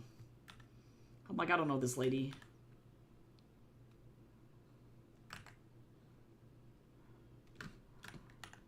Slowly remembering what my characters look like, you know what I'm saying?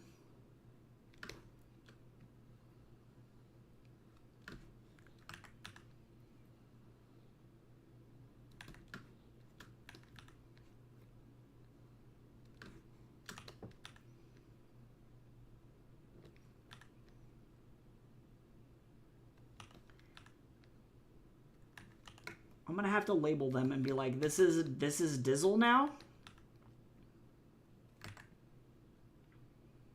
She has metamorphosed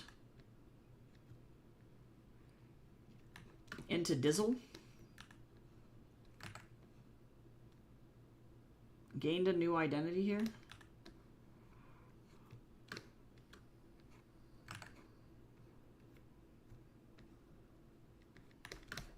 Nice.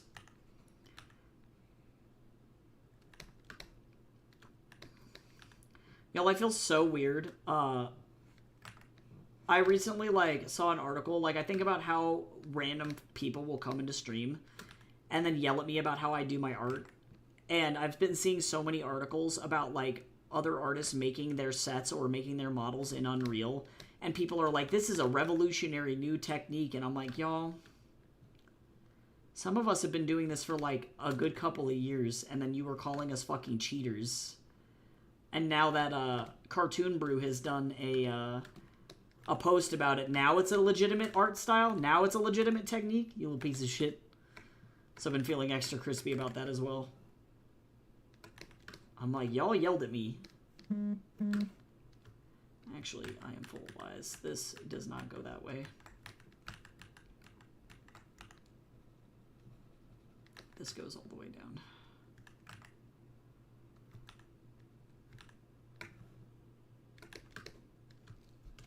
They're like, people are so creative. And I'm like, why do I hate you guys. Oh, actually, this sleeve is all fucked up. Hold on. It goes like this. That's incorrect.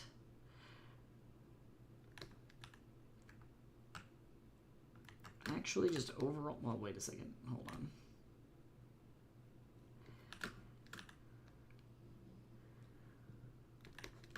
That'll work. This looks funny right now because it's supposed to be an all-black shape, but it'll get better. Where is the hole? Oh, it's right there.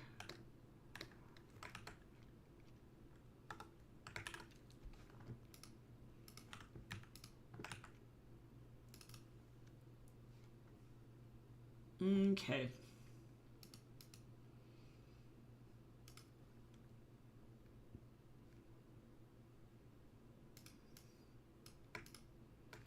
Did I give her little teeth? Yeah, she does. Damn you.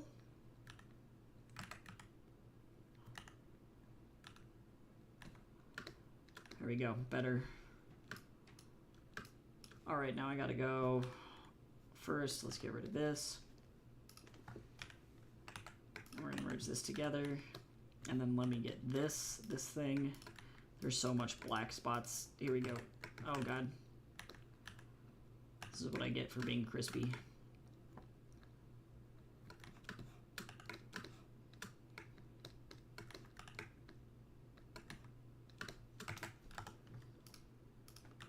Get in here. I don't like this. This can go like that.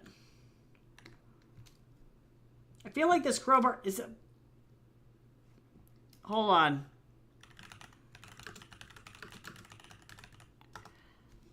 What is the average length of a crowbar?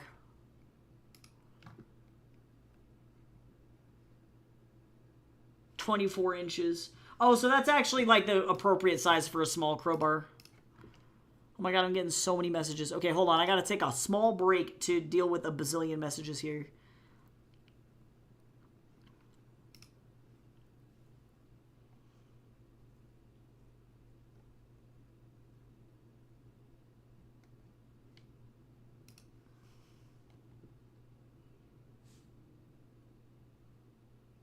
Oh my god, I love Vector from Sonic, though.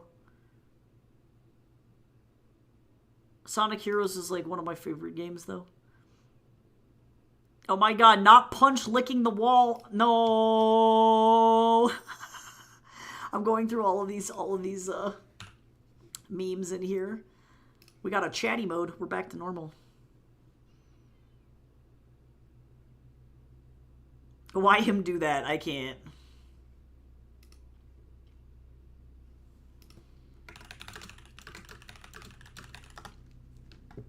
Okay. Mr. Bubber, do you need food? He's yelling.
Alright, cool. Alright. Okay, sorry, I got bombarded with messages. That was crazy.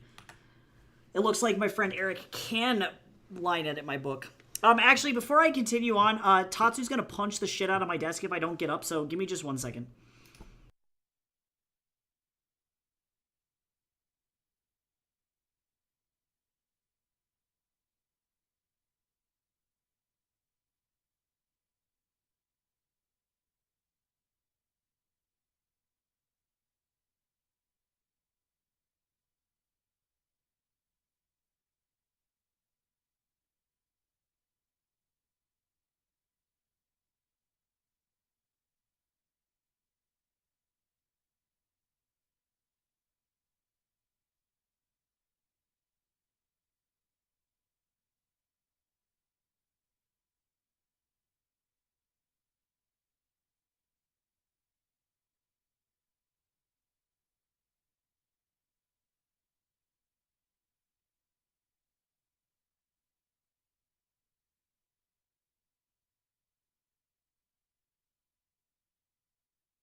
Alright, I have fed the crackhead churu tube. He did not eat his chicken cheese, which is why he's angry at me. But I did also get myself some chips. I got some bacon grilled cheese flavored Lay's, and they are stupid good.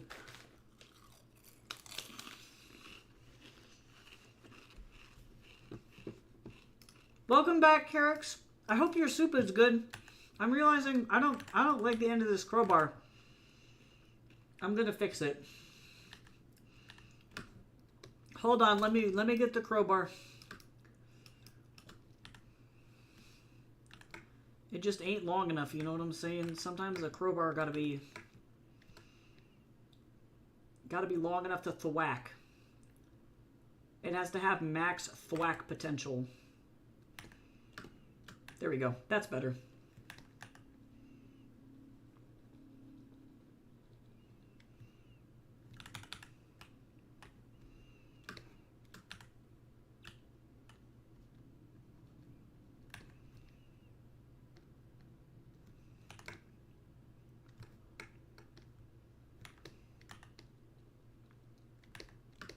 We love maximum thwack. Ooh, yes, tell us about your tea. My mom got me some tea from a specialty tea store in Kansas, so I'm going to be enjoying that, I think.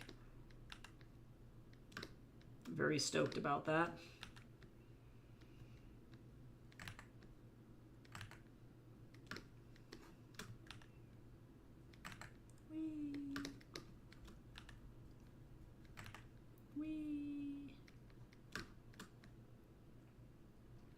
I don't want to, like, take a break from doing comic pages. I want to just keep doing this until this page is done.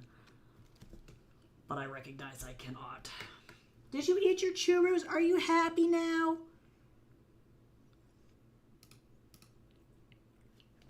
I actually don't like how close to the...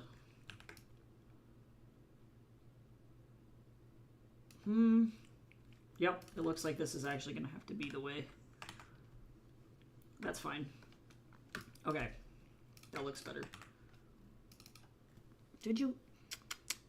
You're a stinky boy. I know it's because you want grilled shrimp. I'm going to give you your nausea pill later for lunch, okay? I have to cut the tablet and shove it in a treat. And we'll see if it makes you eat more. I don't know. Maybe you're just picky. But I can't. I love you, Mr. Bubs, but you gotta get on the floor. Thank you. Ooh, hot chocolate sounds good too. Ooh, yum! Shin ramyun. A tomato sauce, garlic, and green onions. That sounds so tasty. I'm out of ramen. I'm sad.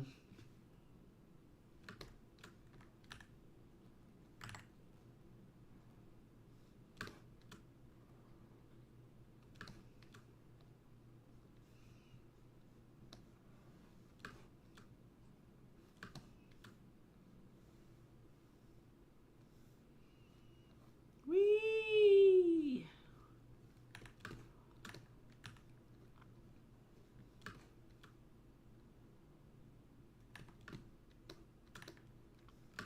I'm actually going to be super lazy. Whoop! I'm so lazy. Actually, I'm going to tilt this one just a little bit so that way there's some asymmetry in his face. Cruel. I love it when I don't have to work super hard to get shit done. All right.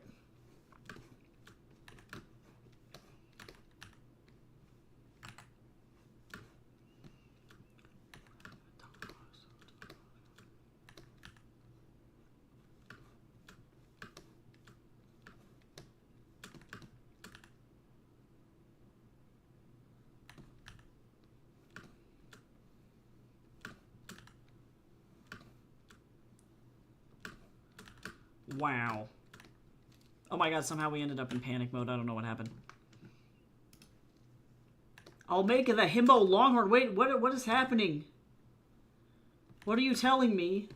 Who is he?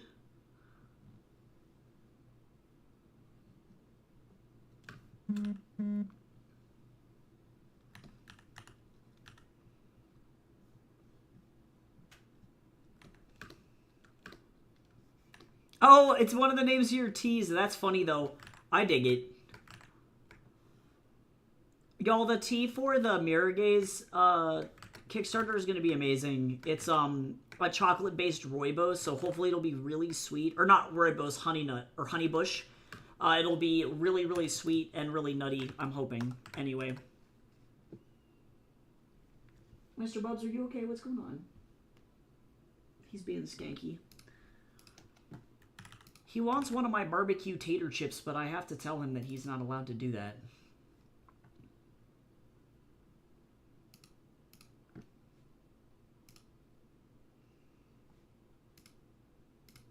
He smells the grilled cheese and he senses an opportunity.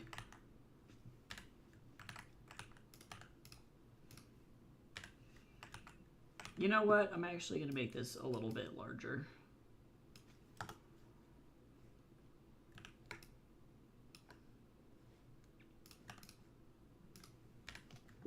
There we go, better. I like that more. Better cropping. Oh my god. A Barnyard fanfiction. I love that, though. Barnyard's such a wild time. Them and their, like, accidental but maybe intentional trans character is wild to me.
Okay.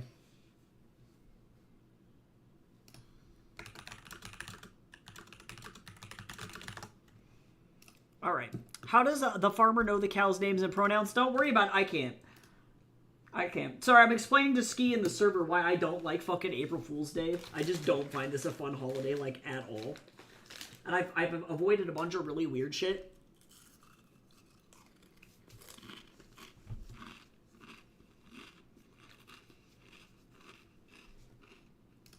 At least this year, anyway. But previous years has been significantly bad.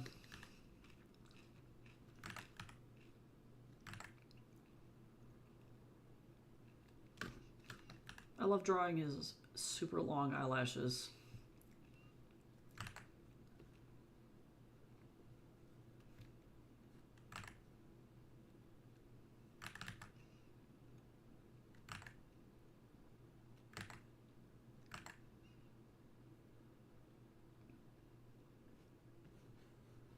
Hello?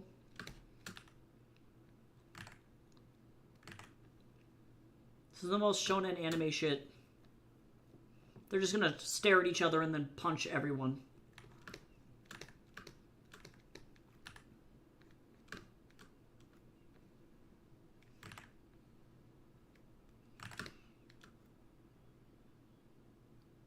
Oh yeah, the Overwatch characters with googly eyes, so silly. Yeah, I like the silliness, more silly side of April Fools. But yeah, I've spent most of my life like getting either hardcore bullied or pranked really severely with very unfunny shit. And so I find that people, they don't understand that shit is just not funny. And I feel like particularly this year, because we do live in a climate like, if we were anywhere else or dealing with anything else, I wouldn't be probably so upset about it. But because we live in a climate where our literal government is sending us misinformation on the daily with the intention to physically harm people, I just don't find, like, haha, here's some fake information shit very funny. It's just, like, at the end of the day, it feels more malicious than otherwise. It's like, now's not really the time for jokes.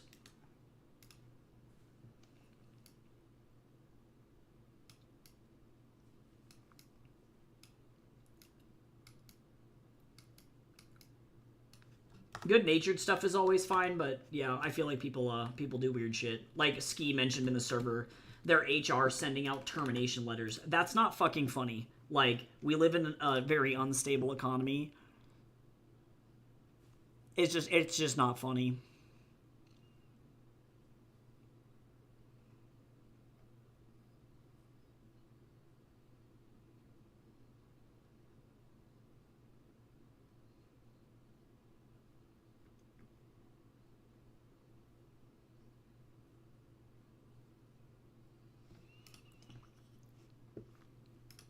Yeah, I don't know. People's idea of, like, what is funny is, like, super skewed, I think, in my mind. I'm like, clearly you've never been, like, really physically hurt or in a situation where your literal life is potentially in danger, and now you think that this is, like, really funny. You have, like, zero, like, it's a sensitivity issue. Because sometimes things can be haha funny. Like, showing up to work and, like, everybody has Hawaiian shirts on, or, like, showing up to work and there's funfetti everywhere. Or showing up to work and, like, the entire office has been, all the signs are now upside down. Funny, that's funny shit. That's silly Billy shit. Other shit, not so much, though.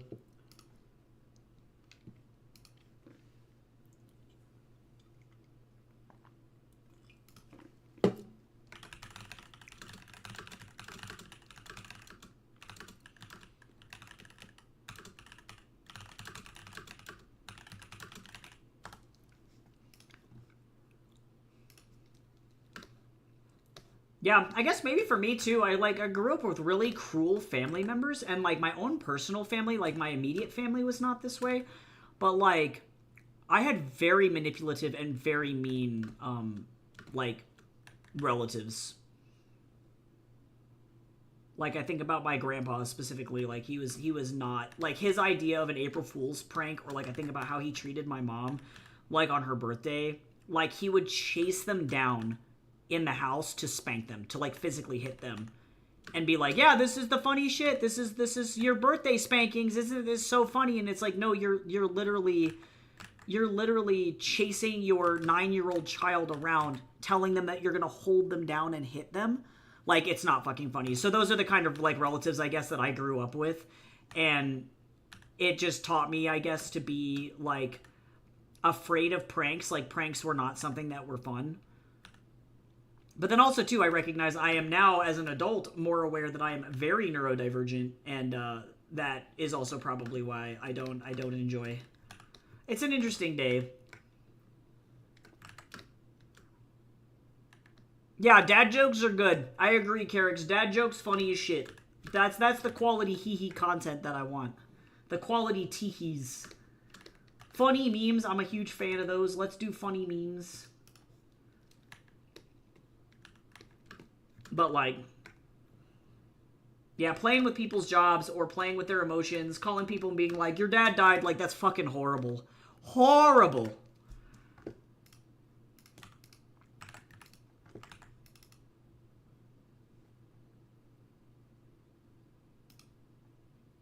Yep, funny memes. We all can agree we like those teehees. We like those haha funnies.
Okay, let's see.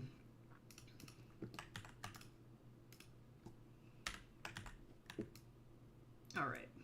Slowly but surely it's happening. I don't want to go do real people work, y'all. I have to go grade midterms today, and I managed to get through my fun class, which is my script writing class, where the students actually care and they're super talented.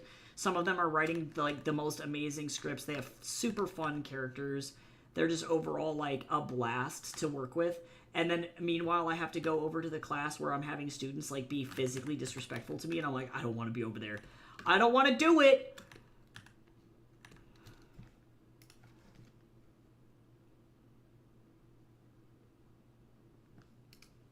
Yeah, the scripts are fun. But those are, like, my senior level students, so those guys are, you know, they're very dedicated, and they're super fun. A lot of the students I've had before, so I love them. Also, everybody hydrate. I'm feeling alive on this energy drink.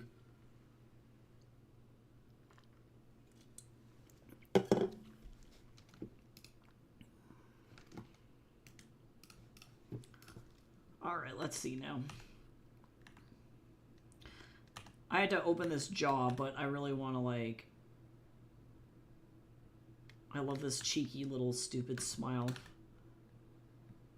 I really want to bring this over to the side like this. Oh, not 20. Hold on. Well, no, I'm going to go.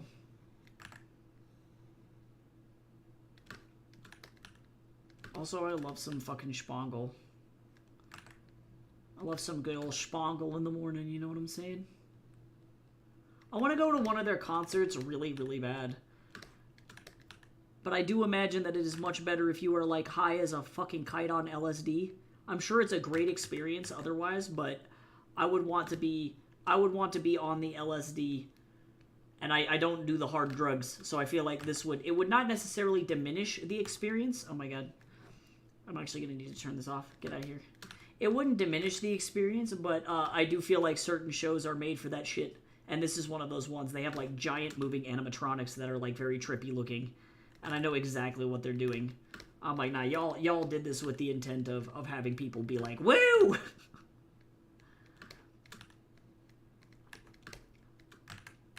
I think Jason and I are seriously going to try and go to Sweden to go to their, like, music festival as well. The, like, 90s EDM music festival. I'm very excited about it. It's, like, called, like, Ja Elskar. I think it's just Ja Elskar now. It's not, it used to be Ja Elskar, like, 90s talet. So it was like, I love that. We love the 90s. Or Vi Elskar. Vi Elskar is what it is. We love the 90s. But now I think it's just Vi Elskar. They're like, we love, and I'm like, yeah. We love everything. We love the musica. I'm here for it. So I'm ready to go listen to some Cascade and be like, every time we touch, I get this feeling. And she's gonna be just like losing it on stage, and I'm gonna have what I call a time, a whole ass experience there.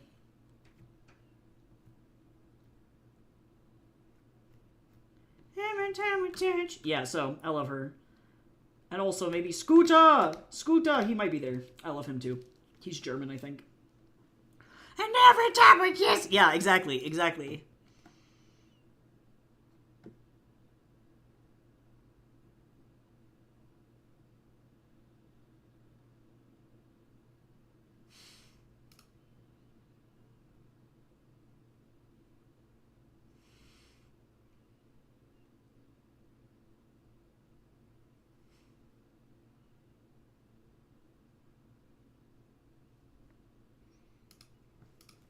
I love how literally everyone collectively in chat is like, we are traumatized.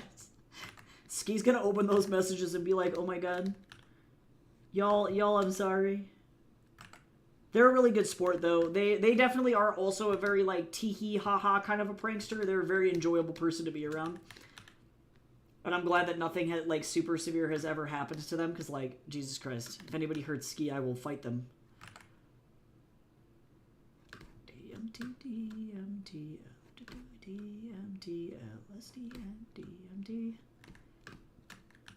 I will fight somebody.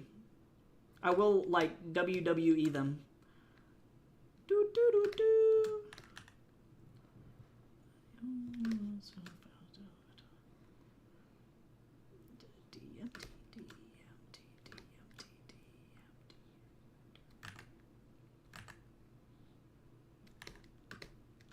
I love the geometry of this facial hair so much.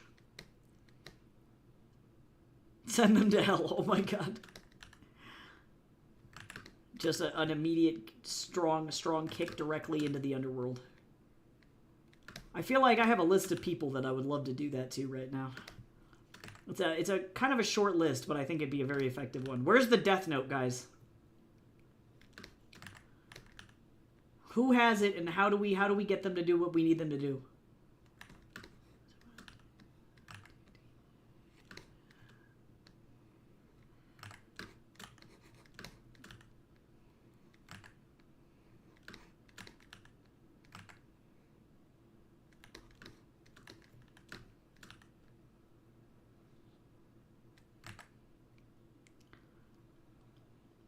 Oh my god. Come on, hair. There we go. I was like, I just need you to be kind of in the right spot.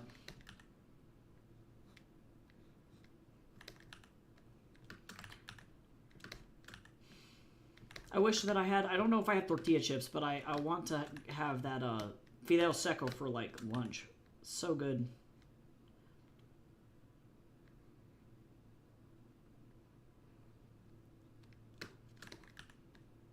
It would make the good dip. With extra sour cream.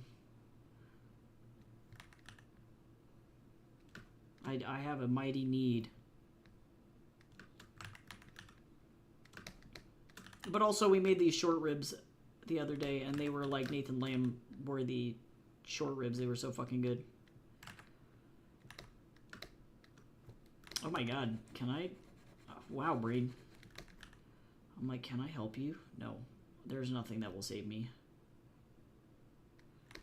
Nothing will help me. Only God can help me now, and I don't think he likes me very much. All right. I do really like this panel though.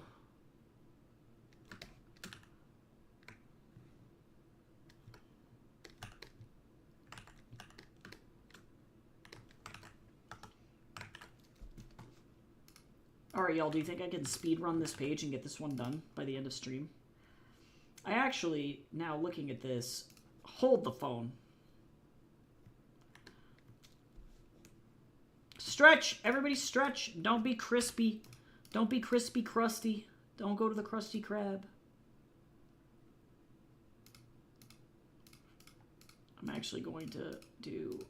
I would like this to be a little bit larger, I think. Let me make sure that that's like... Oh, let me see. I might need to actually remove this here and put it up a little bit. Well, wait. Hold on. I gotta zoom out.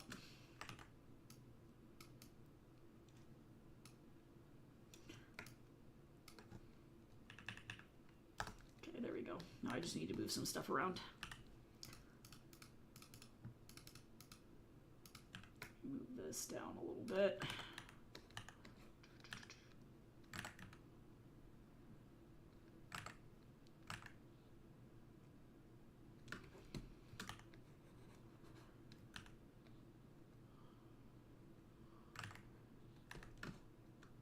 All right, and then this needs to get adjusted.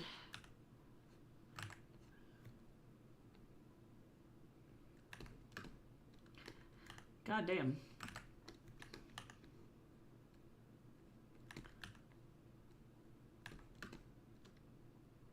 And actually also what I'm noticing is this in particular needs to get moved more so this direction. There you go, that's better. Doing these cropped close-ups are sometimes difficult because I don't have the same like landmarks that I typically do. There we go, better, better. And I also want more of this.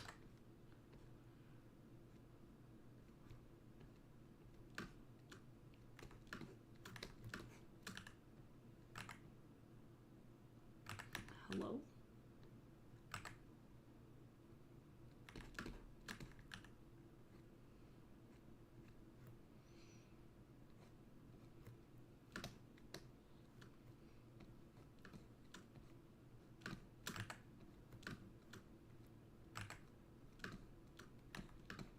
There we go, better.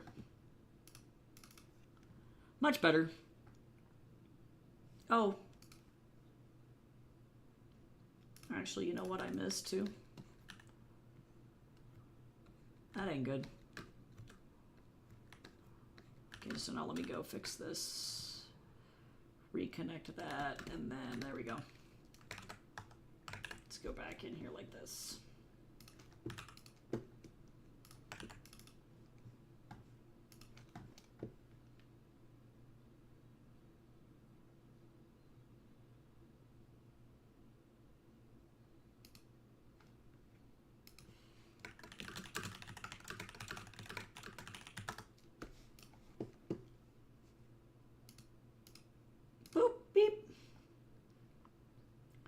I just don't want to do any real people work, you know what I'm saying? I'm thinking about having a crash out.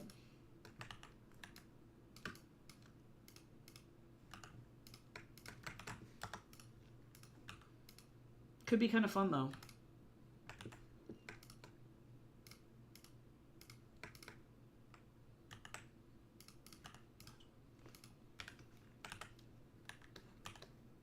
There's no way. What would I bother? Actually, needed to be slightly more intentional with my line there.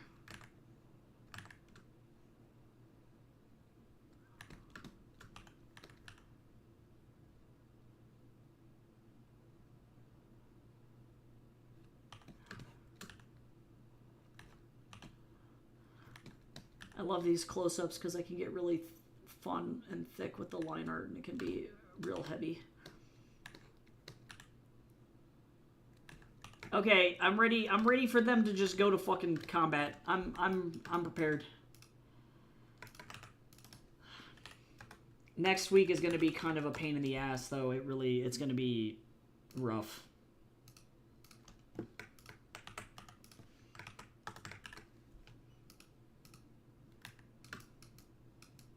Let me figure out. I need to open up 71 as well again. Or no, wait, maybe not. Oh, this one is what I need. Yeah, let me see how many panels we got for next week. Or for tomorrow, I should say. It's not even next week. Oh, thankfully, oh, it's still a build-up panel. Ha-ha! I escaped torture for now. Combat scenes are hard. Combat scenes and musical numbers are like the two hardest things to storyboard. Fun fact. They're actually awful. So bad. Oh, does this girl have... Wait a second. No, she does not. I was like, does she have luscious lips? She don't. No lusciousness for her. I mean, oh, that's not going to happen.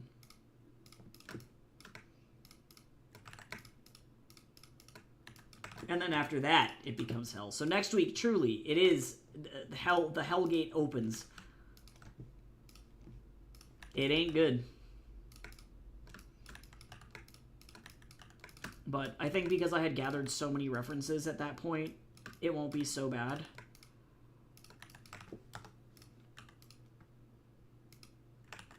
Oh, actually, just kidding. I think actually that this is lighter. Yeah, it is. It's the same color. That's what I thought. I need to paint this in. I'm just going to go by hand here. Whee! Using the power of speed. I don't know.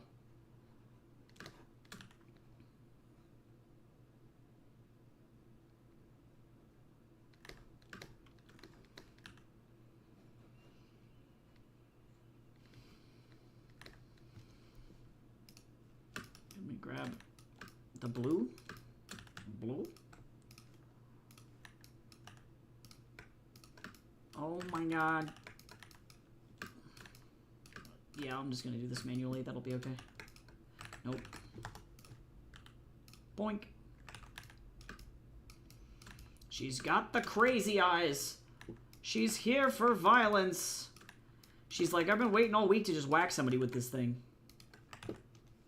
Oh, I also realized, too, that's how crowbars work. Don't tell anybody.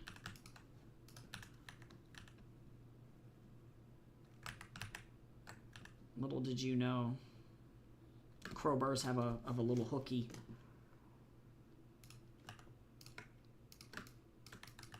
She's like, I didn't have enough money to go to one of those rage rooms, so I decided that you are the rage room. I'm getting... Whoa. Hello? Did everything just close? What just happened?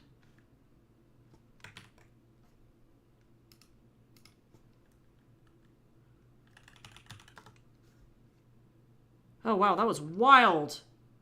No idea what the hell I just did. But Windows was like, you're not looking at anything right now. I was like, okay. Like, literally everything just minimized, but it didn't go away. And it wasn't showing as open down in my like, apps bar. I'm like, what is happening? Sometimes Windows does shit, and I'm like, this is an interesting design decision that you made here. I'm not saying it's a good one. It just is one. Yeah, I definitely slammed the Control S button just then. Yeah, really weird. Oh, this is already the right color. I love it when that happens.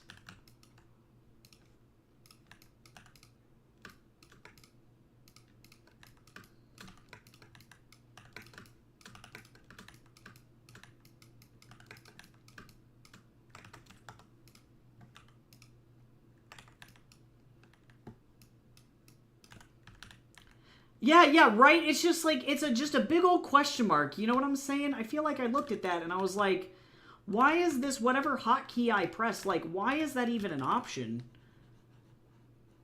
You absolute bananas man. Like, I don't...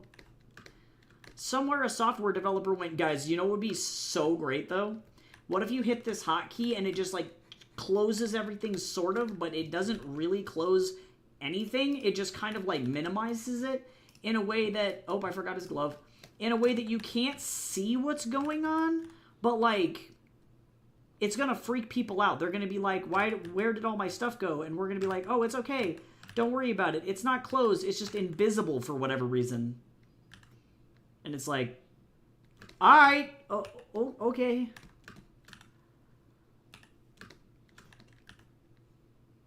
Oh my god, the Tomodachi life is touching you. You're being manipulated by the Tomodachi.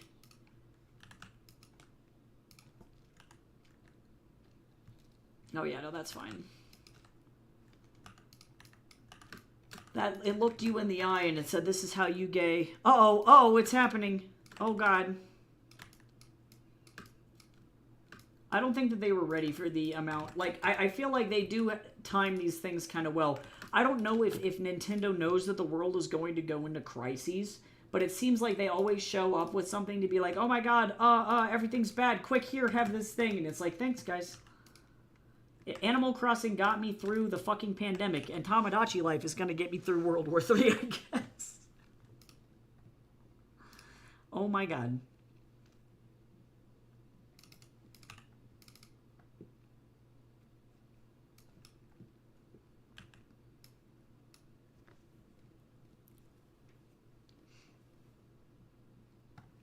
Oh my god, it's happening to you. Oh no.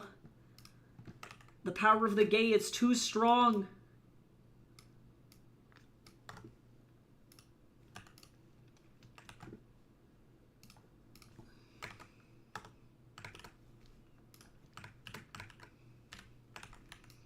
Alright, so now I gotta figure out how I want to do these special effects.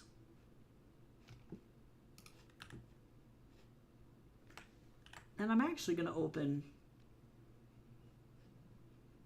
the same page that I had before. I'm probably just going to go over on stream, I think. I don't even care.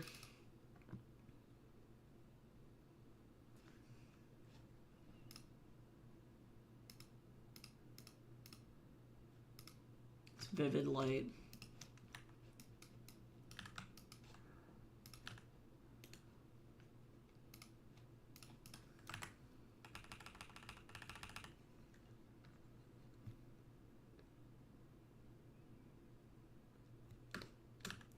And then I think that the magic effects were screen, which I think looks better.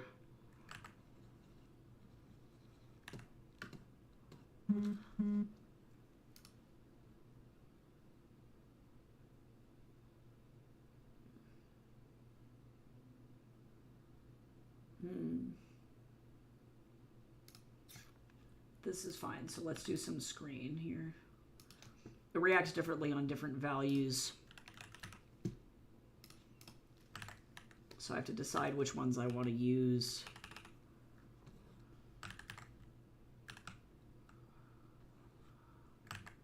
Oh, this is hella big. I was like, why can't I see anything? It's because it was fucking Lorg, that's why.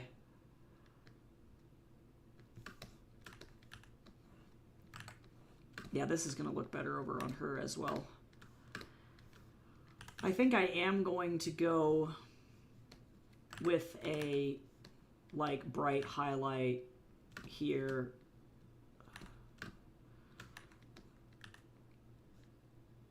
At least on his. I might not do it on her. Well, yeah. No, that's fine. I don't know. We'll see. Yeah, that's fine. They don't have the same level of oomph as Wukong does, but that's okay. I forgot the bat. I forgot the baseball. This is about to be special effects hell. That's where I'm gonna go.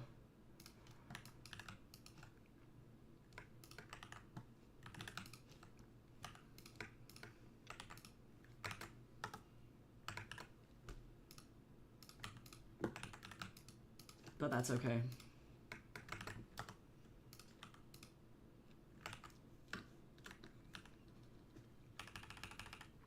The power of Tomodachi Life. I can't. That is so funny, though. I do love that for you. That's great. I'm so excited for that game. I'm kind of to the point where I'm like, I need to find like external things to just kind of limp me through the bullshit. And Tomodachi Life is definitely my first milestone. It's like if I can make it to April 16th, I can enjoy Tomodachi Life. And then after that, it's like if I can make it to or June 25th, I can enjoy Avatar The Last Airbender Season 2. And that's been like helping me move forward. It's like, I just gotta keep thinking about it like that.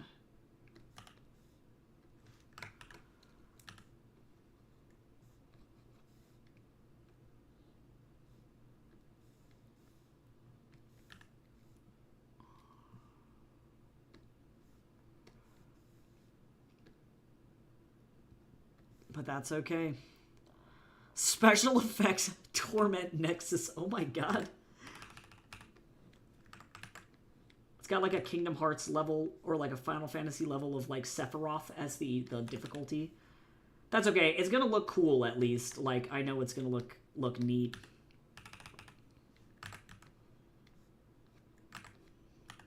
I kind of want to do some special effects here or like blur these highlights out so that way I can have some...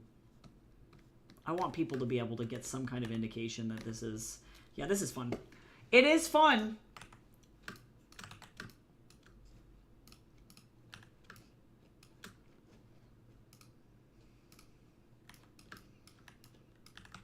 Wukong is like 99% one color, and that's okay. I need to give him some variety in future outfits. It's hard when he's wearing like a Hanfu that's like one color, but that's okay.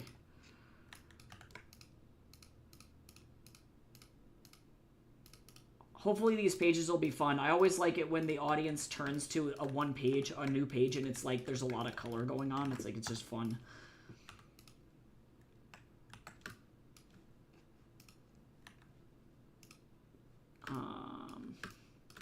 I'm just gonna grab it from this.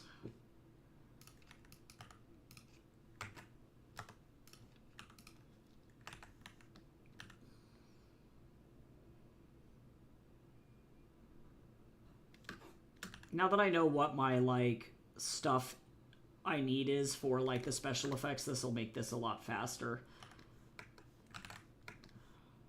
But I also recognize that Wukong's like stuff has particular like shading that the other characters don't get as well, because the joke is that he's more dimensional. But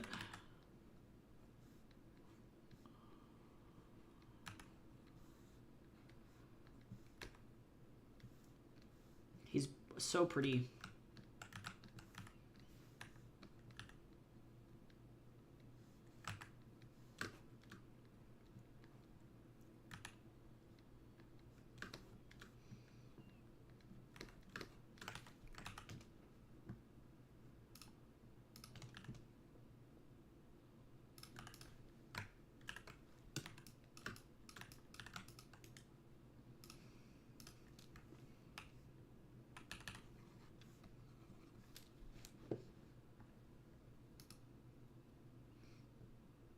Oh, that's not right.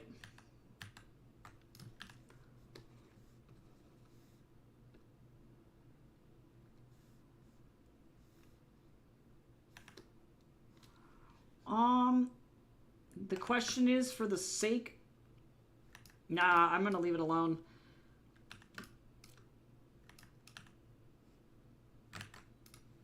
This is okay. It's just gonna show up on white, not in the same way that it would show up on black, and that's alright. I can handle that.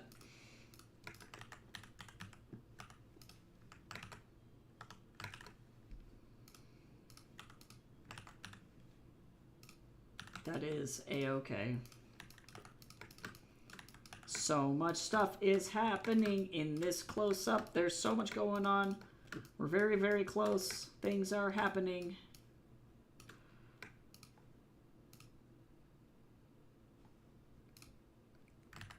Oh, I'm gonna have to fix that. Doot-a-doot-a-doot. That's okay. That's what happened. Oh, that's what happens sometimes. Doot-a-doot-a-doot.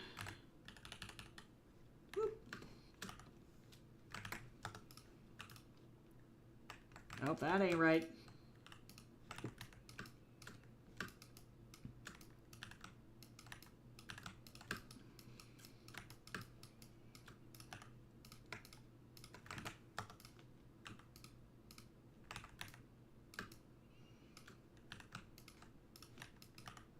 I like these close-up shots because I don't have to do any work.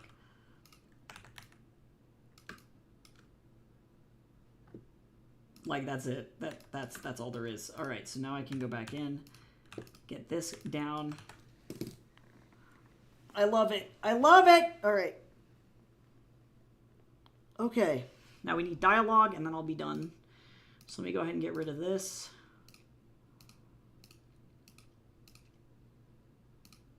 Oh, wait. Actually, do I want to do one more? What is that? Linear light? I might.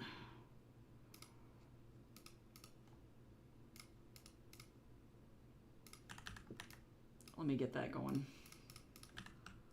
And then if I remember right, it was in my brushes.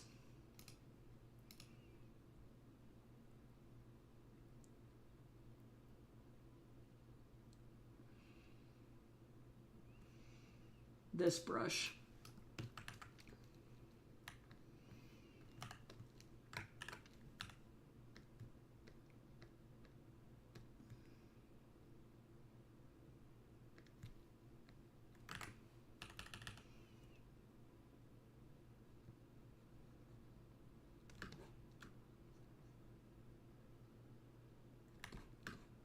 And then I'm going to do another layer that is the dots.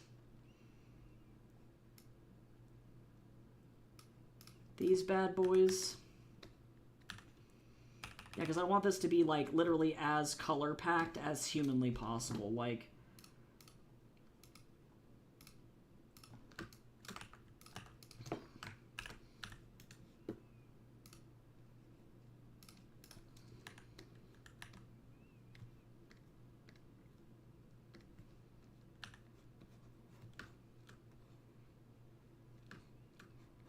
this is such a fun textured brush. I actually really like this one a lot. It's messy, and it doesn't go down like evenly every time. It leaves like either gaps or it'll cross over, and it's just kind of fun.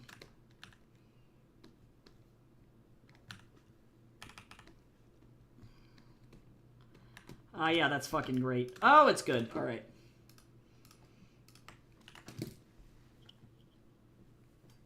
Now let's get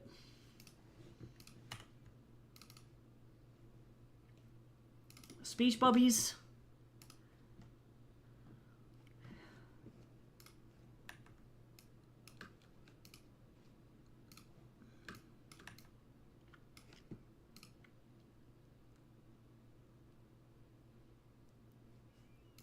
I'm actually going to change up the dialogue on this page a little bit.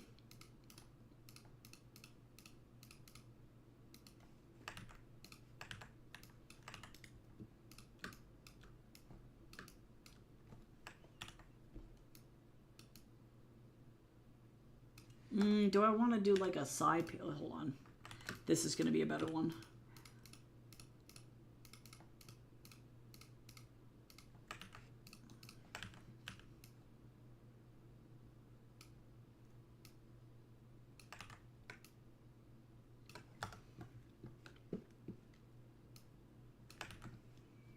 Actually, I'm going to change the dialogue here. Let's go...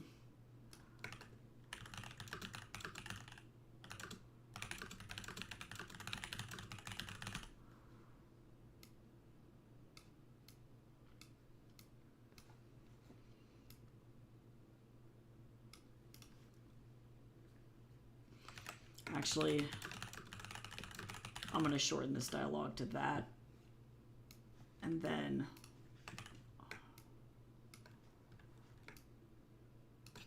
I'm not going to hint exactly yet at what is making this that the case.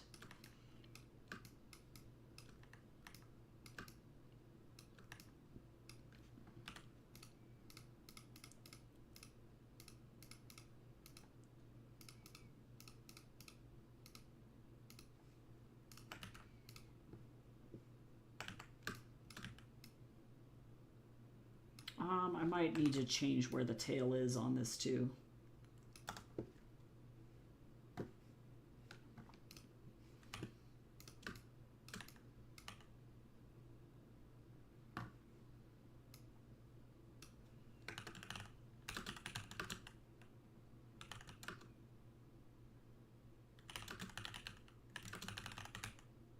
I want to be able to, I need to frame this in a way, let's see.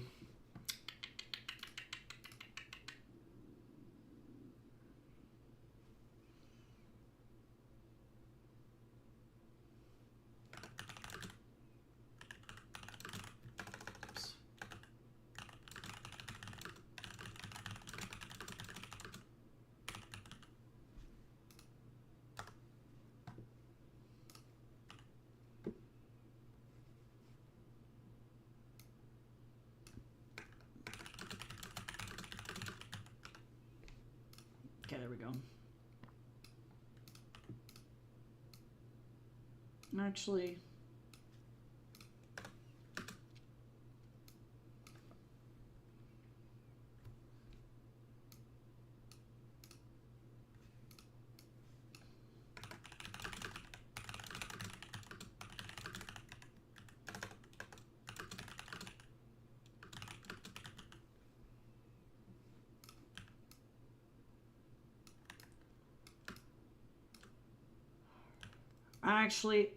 I need, this is hard. I want to be able to, like, hint at lore.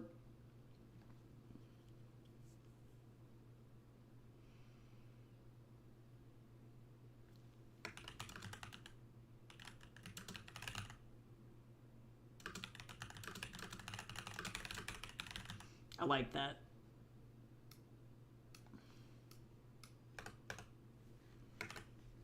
This is better. Yeah, better. Because I need, like, more, like, world lore reasons for, like, what's going on. I realized that was something that I found particularly weak with my first pass of the script, but now that I have a better idea of where I'm going, I can go back and just modify lines really fast and then, you know, clean it up a little bit, but that's okay. That's why we work with the script first and then work ahead and then come back and change stuff. I recognize that that is not very traditional to how comics typically are made, but that's okay. Normally, you're not supposed to edit shit as you go, but... Oh my god, you made it, Aqua. I hope you feel better soon. I'm so sorry that everything's icky.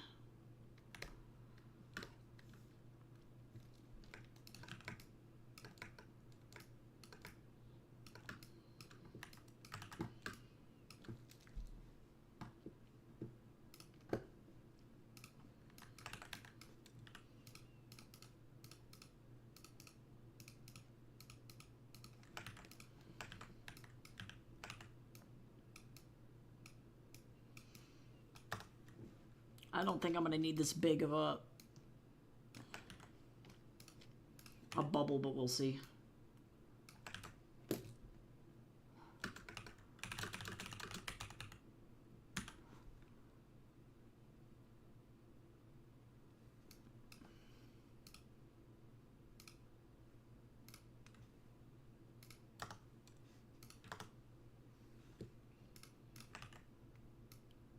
Whoops.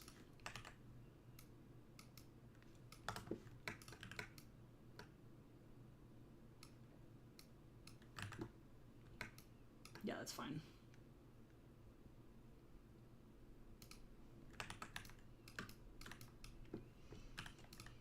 Almost there.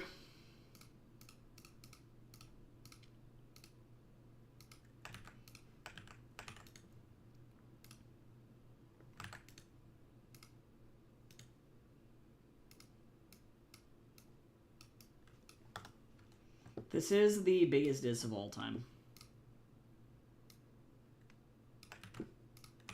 This is it. Wukong dishing out the dishes. I don't need this.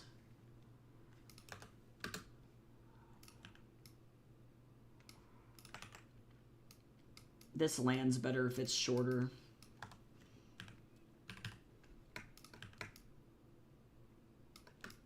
Actually, that was fine where it was. And then I need...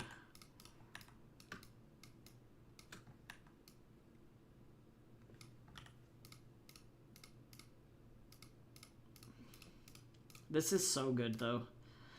Oh, but actually, I kind of like this one more. Just kidding. It has better flow in terms of angle.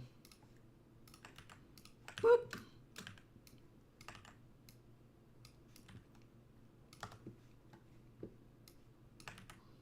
I love this, though. Oh, nice. I'm glad you can tolerate the pain. Not great, like, yeah, not great that you're dealing with it, but, yeah, that's fucking insane. I'm glad that you're home. It's, like, it's impossible to focus on anything when that kind of shit is happening, so I hope you can get some rest. That is literally the worst.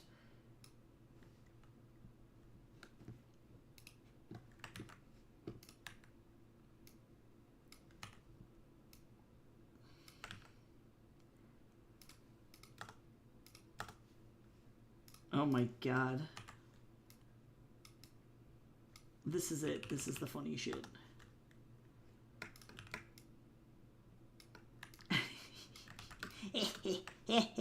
I'm fine. Alright. So this is done now.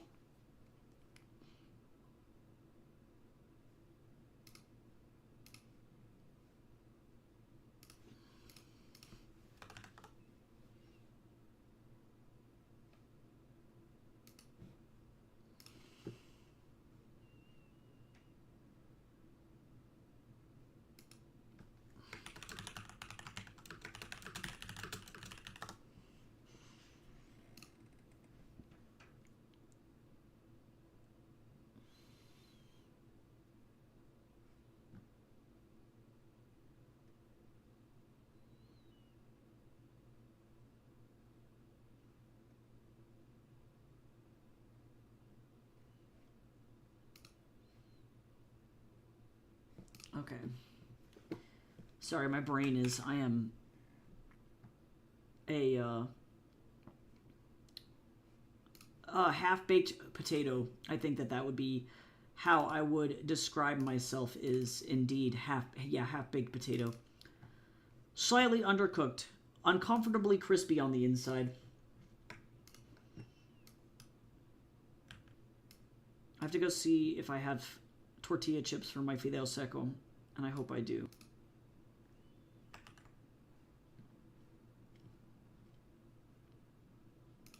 Oh, whoops.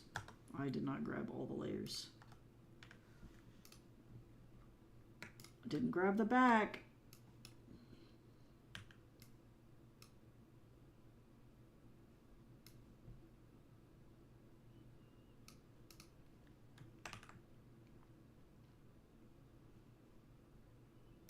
I'm so excited. The lore is actually happening. It's happening. We're starting to get to the part of the comic where shit is actually happening now. I'm excited. Oh god, Gabriel's getting rained on. Hopefully it's not like the worst amount of rain. So I'm actually going to need to move this over here because otherwise this is not going to work. I have to rearrange the bubble.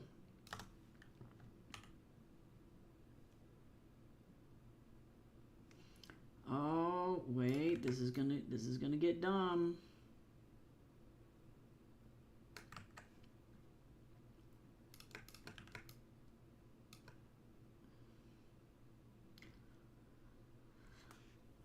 This is just how this is gonna have to go. It's alright. Let me move this down. Bye.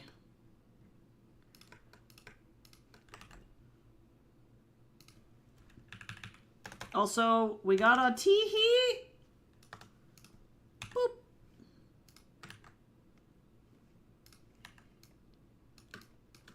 Oh, there was supposed to be snow. Oh, interesting.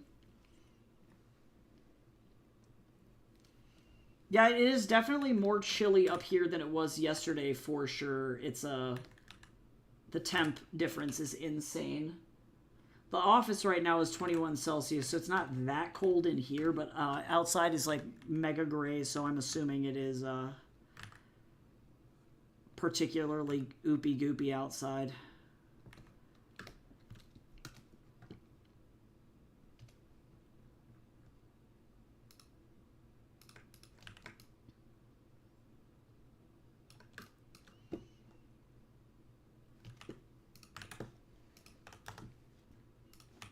Is this conversion perfect? No. But is it good enough? Yes.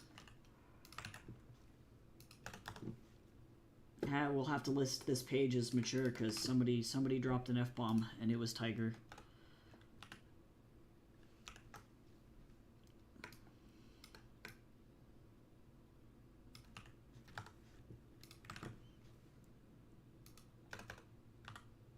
Oh.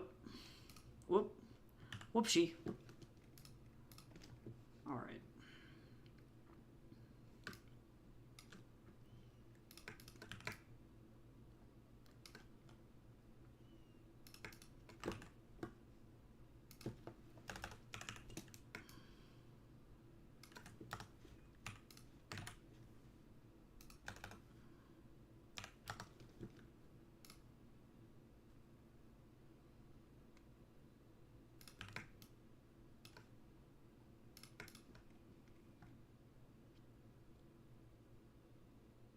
Oh, about 8. Yeah, that's kind of chilly. Yeah, that's been messing with Jace pretty bad because it's like an unnecessary amount of temperature fluctuation for no reason.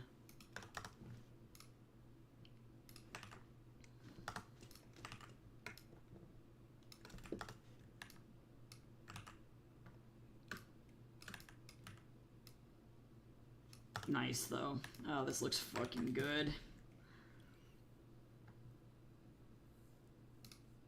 All right, well, I did it.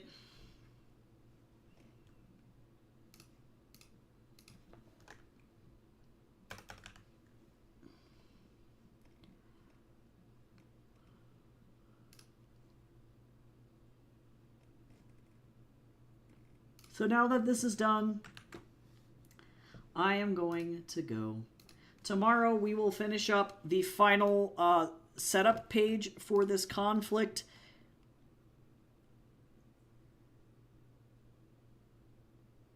And